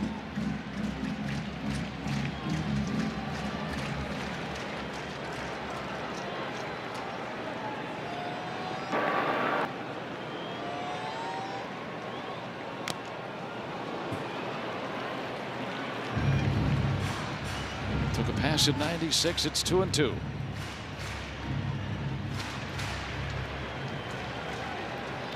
A strike away from getting to the 10th inning in Milwaukee. Soto struck him out. Beauty. And so we'll have extra innings. It will be Cruz to lead it off, Lau, and then Reynolds for the Bucks in the 10th. We're going to go to the 10th inning tonight in Milwaukee. Pirates with a shutout win yesterday. See what they got here tonight. Cruz is going to lead it off. And Cruz has been hitting so well against left-handed pitching. A little breaking ball. Maybe the most impressive home run I've ever seen, early off the top of the foul pole. Nobody up in that section expecting a souvenir. So Neil Ofer with 3 punch-outs. It was a similar day for him before he hit that home run late. As Zerpa, 11 games, a 6 ERA.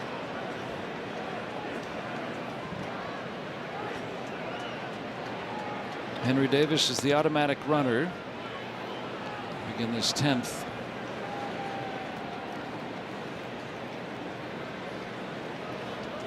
By virtue of making the final out in the 9th, that's how that works.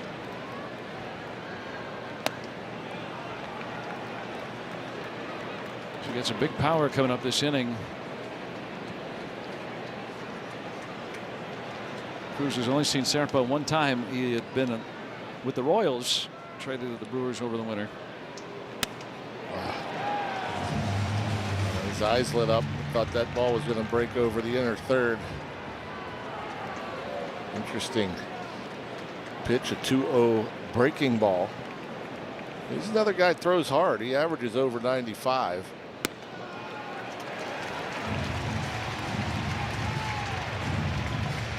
Both teams within a challenge in extra innings. If you had none, you get one. So the Pirates have one reinstated. Brewers get to keep their 2.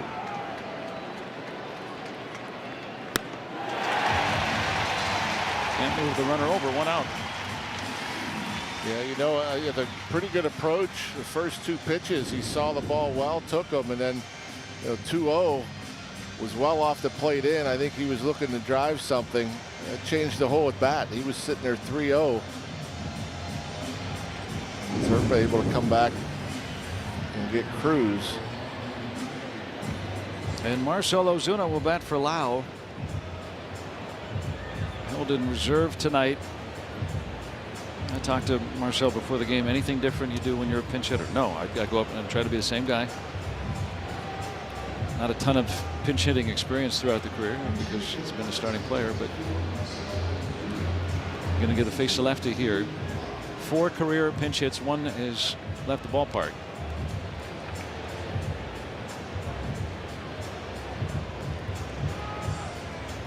Just try to simplify it. When you come off the bench to pinch hit, just look for a fastball and get off a good swing.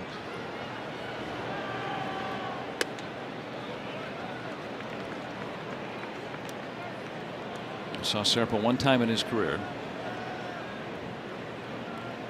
Davis, the automatic runner at second with 1 out. 10th inning in Milwaukee. Pirates 2-3 in extra innings this year. The Brewers are 1-1.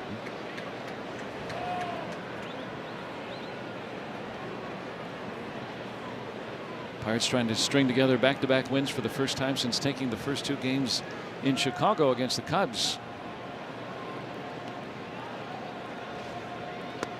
3-0. It's amazing. It's almost a quarter of your games going to extra innings early on. Ryan Reynolds might come up with 2 on.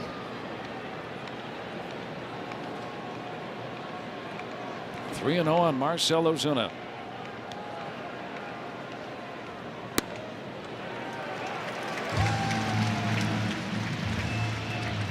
Yeah, he'll be looking middle in. Middle in, let it go. The bat, that is. Look for something you could drive. Middle in, but spinning. He was out in front. Full count on Ozuna. Brewers now getting Grant Anderson up.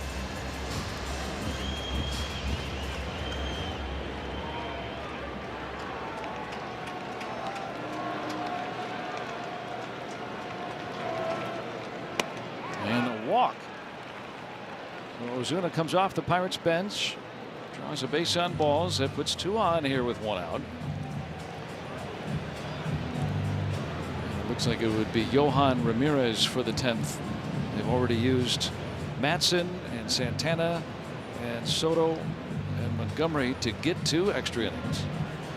Now Serpa is a big-time ground ball pitcher, but so is Anderson, who is warming up. And now we're going to see Nick York appear as a pinch runner for Ozuna.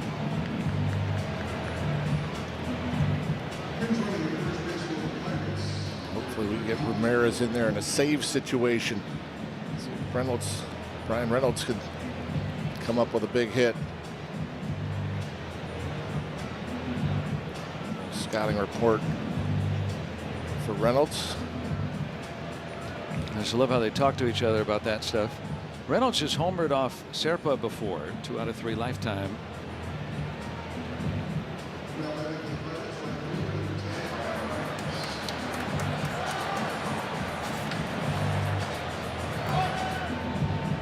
And here Henry Davis at second and York pinch running at first. Serpa, one of the highest ground ball rates in baseball. Pretty good movement to that sinking fastball. He wants to throw it on the outer half, get you to roll over.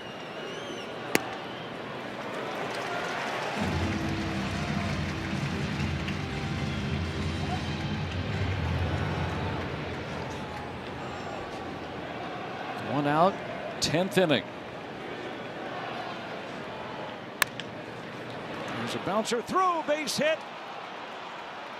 Davis is coming home, and Brian Reynolds brings in the go-ahead run in the 10th inning. It's a beautiful thing. Brewers, they wanted a ground ball. They got a ground ball through the sinker in. But Reynolds finds the hole on that left side, splitting the 2 defenders. No chance to get Davis.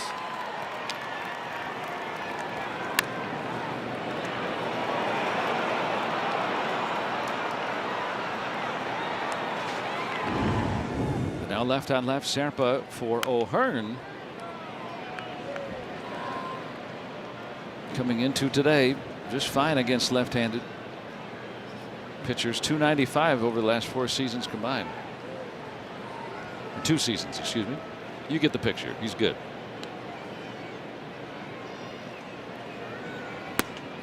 There's just so many guys in this lineup that you like at the plate. Those situations, Reynolds, O'Hearn, Lyle, Horwitz, and Griffin came through with a couple of big hits.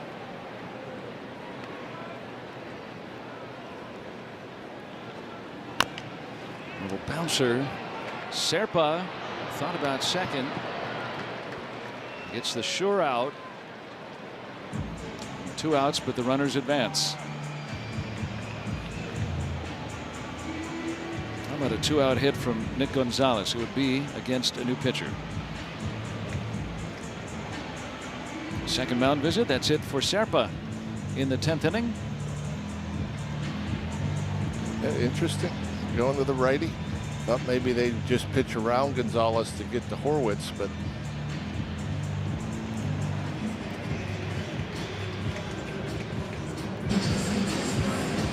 Pirates have the lead, but looking for more here in the 10th. Nick Gonzalez is coming up, and he'll face a new Brewers pitcher, Grant Anderson. Anderson, a .263 ERA, 13 2/3 innings.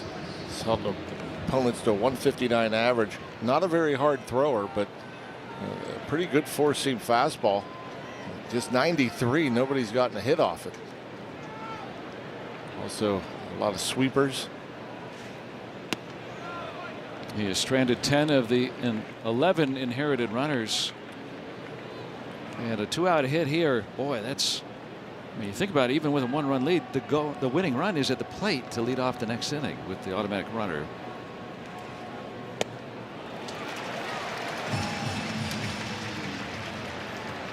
Got a base hit. If you score 2 right here, that keeps that tying run in the on-deck circle to start the inning.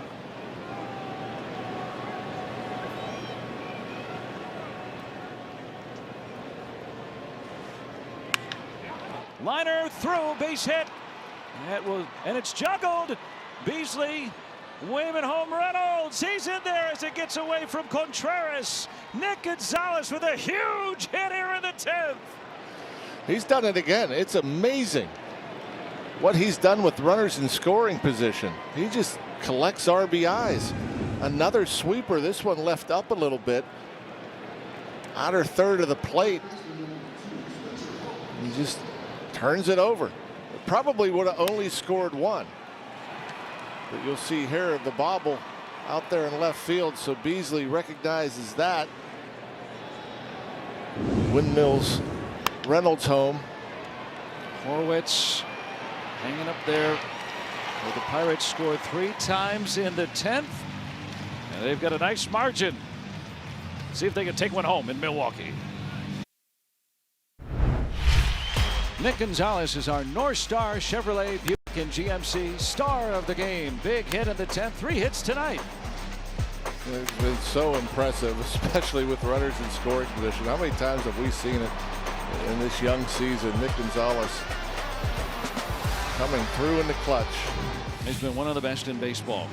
He'll move to second base with York staying in the game after pinch running. He'll go to third.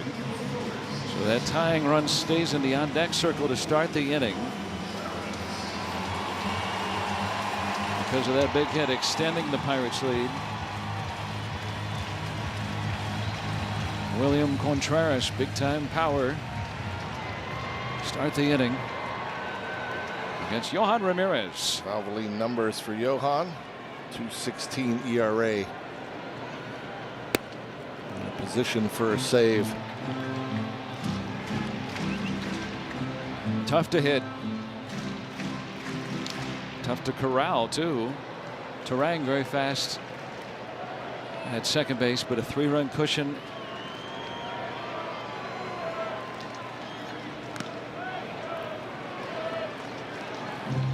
Last time that Ramirez earned a save was with the world champion Dodgers in 24. Had one with the Pirates his first go around back in 22. Came up as a late inning reliever with Seattle. Had a few saves with the Mariners. Did he offer? Manny Gonzalez says no.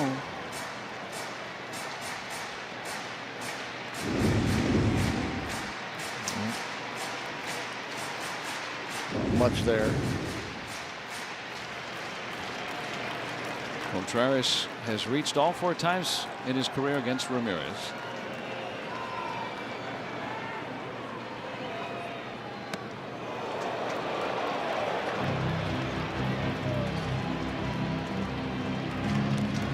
It's so nice to have that big hit from Nick Gonzalez, that breathing room.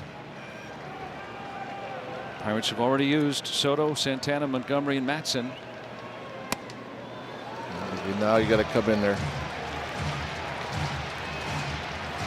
And one thing you don't want to do is hand out a free pass.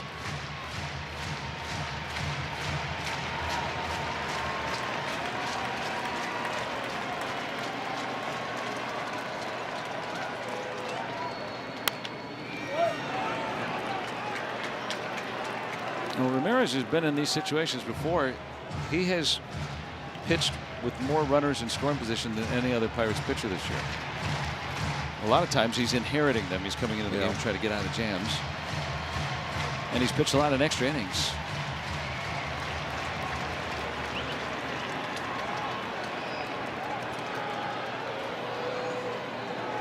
Trying to get Contreras here. 3-2. Nick York just into the game.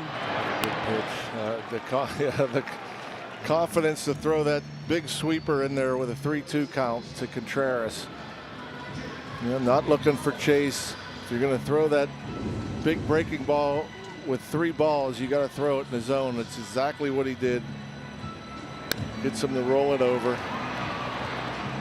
And York gets that one out of his glove. He made sure to go to the strings after the game the other night. Said that had never happened to him before. All stuck in there in Texas. Now it's Jake Bauers. Pitch is called a ball. Catcher's challenge. Remember, the Pirates had 1 challenge reinstated because of the extra inning. Henry Davis knows his stuff. ABS powered by T-Mobile. So that'll flip the count.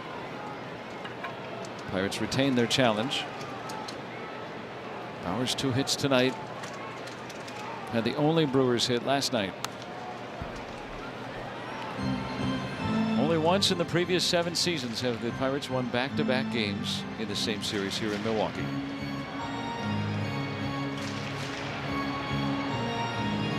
It feels different this year. It does. It's a different club.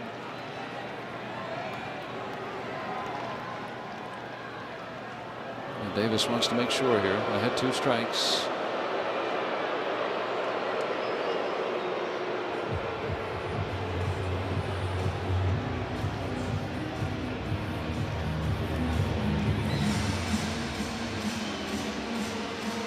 This team's easy to pull for, too, especially a guy like Yohan Ramirez, who's been on 8 teams.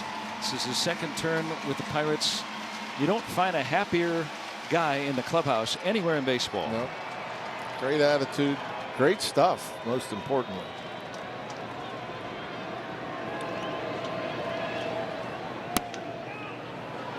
Firing breaking ball that time. And to sneak one off the pitchback. That's what we used to do in wiffle ball. Yeah. And sneak one right on that high and away edge.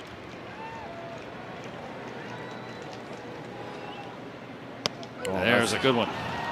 Great pitch. I mean, that's just, it breaks so much. It looks so far away when you see it out of the hand.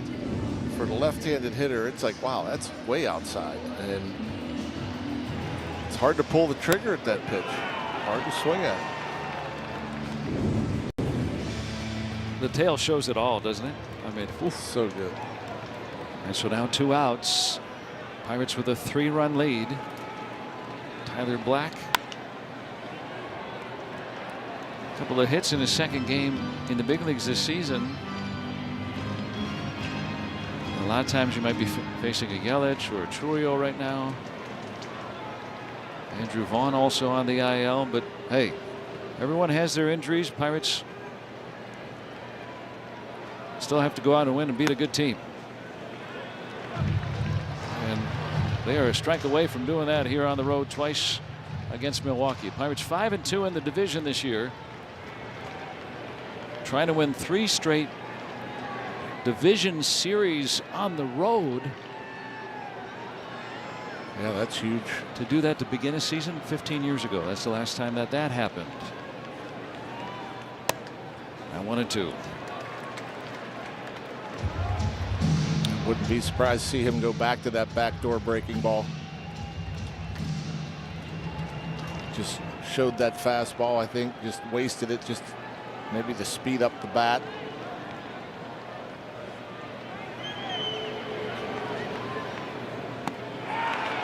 And a strikeout to end it. Yohan Ramirez with the save. He's even happier. And the Pirates, they do it in overtime tonight. A 6-3 win in 10 innings. How about them Buccos? They've won 2 here in Milwaukee. You know, we've been coming here for so long, and this has been just a house of horrors. And the Pirates have lost in so many different ways here in Milwaukee. I hate to say it, but you know, these were the type of games that we would lose. You had a lead late, they'd come back, figure out a way. He's going to say goodbye to the fans here. I'm sure he was hearing some business out there tonight. But yeah, you know, we've lost some heartbreakers here. We lost in a lot of different ways. Now we're finding ways to win. This Pirates club, you know, the pitching is strong. They're always going to keep you in it. There's just so many weapons offensively that you know, you just feel like you're going to pull them all out. And again tonight, some clutch hitting, and the bullpen did their thing, one after another, coming down, shutting the door. Got a win 2 here in Milwaukee.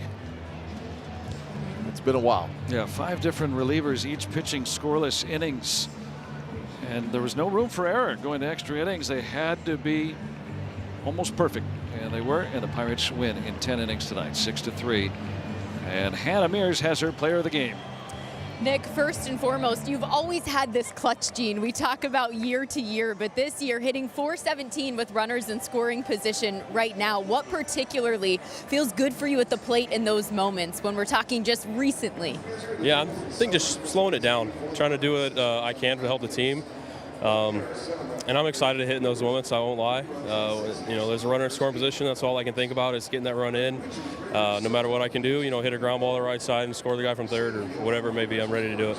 Are you getting more excited because you're getting more confident in those moments too? Is that starting to become your identity for this team?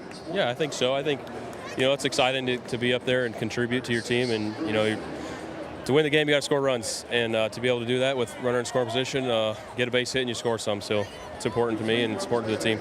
3 hit night for you tonight, but Jacob Mizorowski started this game, giving you guys some trouble. 21 straight pitches of 21 pitches tonight of 101 plus for him. How were you guys able to catch up to that speed a little bit in the fourth? Yeah, I think you just kind of slow it down in the box. You know, it's easy to swing harder when a guy's throwing harder, and you got to slow it down a little bit, and I think that's what we did. The guys made their adjustments, and we had some really good at-bats from everybody, and, you know, good ball talk in the dugout and getting ready for the next ABs. Nick, series wins against division opponents on the road, back-to-back wins in Milwaukee against the Brewers, not something historically this team's been good at. Why is this team capitalizing on these moments right now, specifically when it comes to this division and how tight this race is? Yeah, Milwaukee's kind of got our number sometimes here, especially, and I think this year, you know, we got the guys to do it. We got the pitching, you know, and we're gritty, a bunch of gritty guys out there, and we're excited to, you know, keep going and see what this division has. Obviously, they're really good, and we're really good too. It's been fun to watch. Nikki G, go celebrate with Nick York. I know he's been waiting over here for you with some sunflower seeds. Joe, it's been exciting to watch. Oh, it was so much fun tonight, Hannah. And what Rock said, you think about to be the best, you got to beat the best. The Brewers won the division last year. The Pirates have taken the first 2 games at their place and go to 6-2 in the division. They've won back-to-back games here, and they're poised for a sweep tomorrow afternoon in Milwaukee. Mitch Keller and the Bats get it done, and they win in 10, 6-3 tonight. Thanks to our entire crew. We're not through. Stay tuned. Pirates Extra Innings coming your way live from Milwaukee. Up next, right here on Sportsnet Pittsburgh.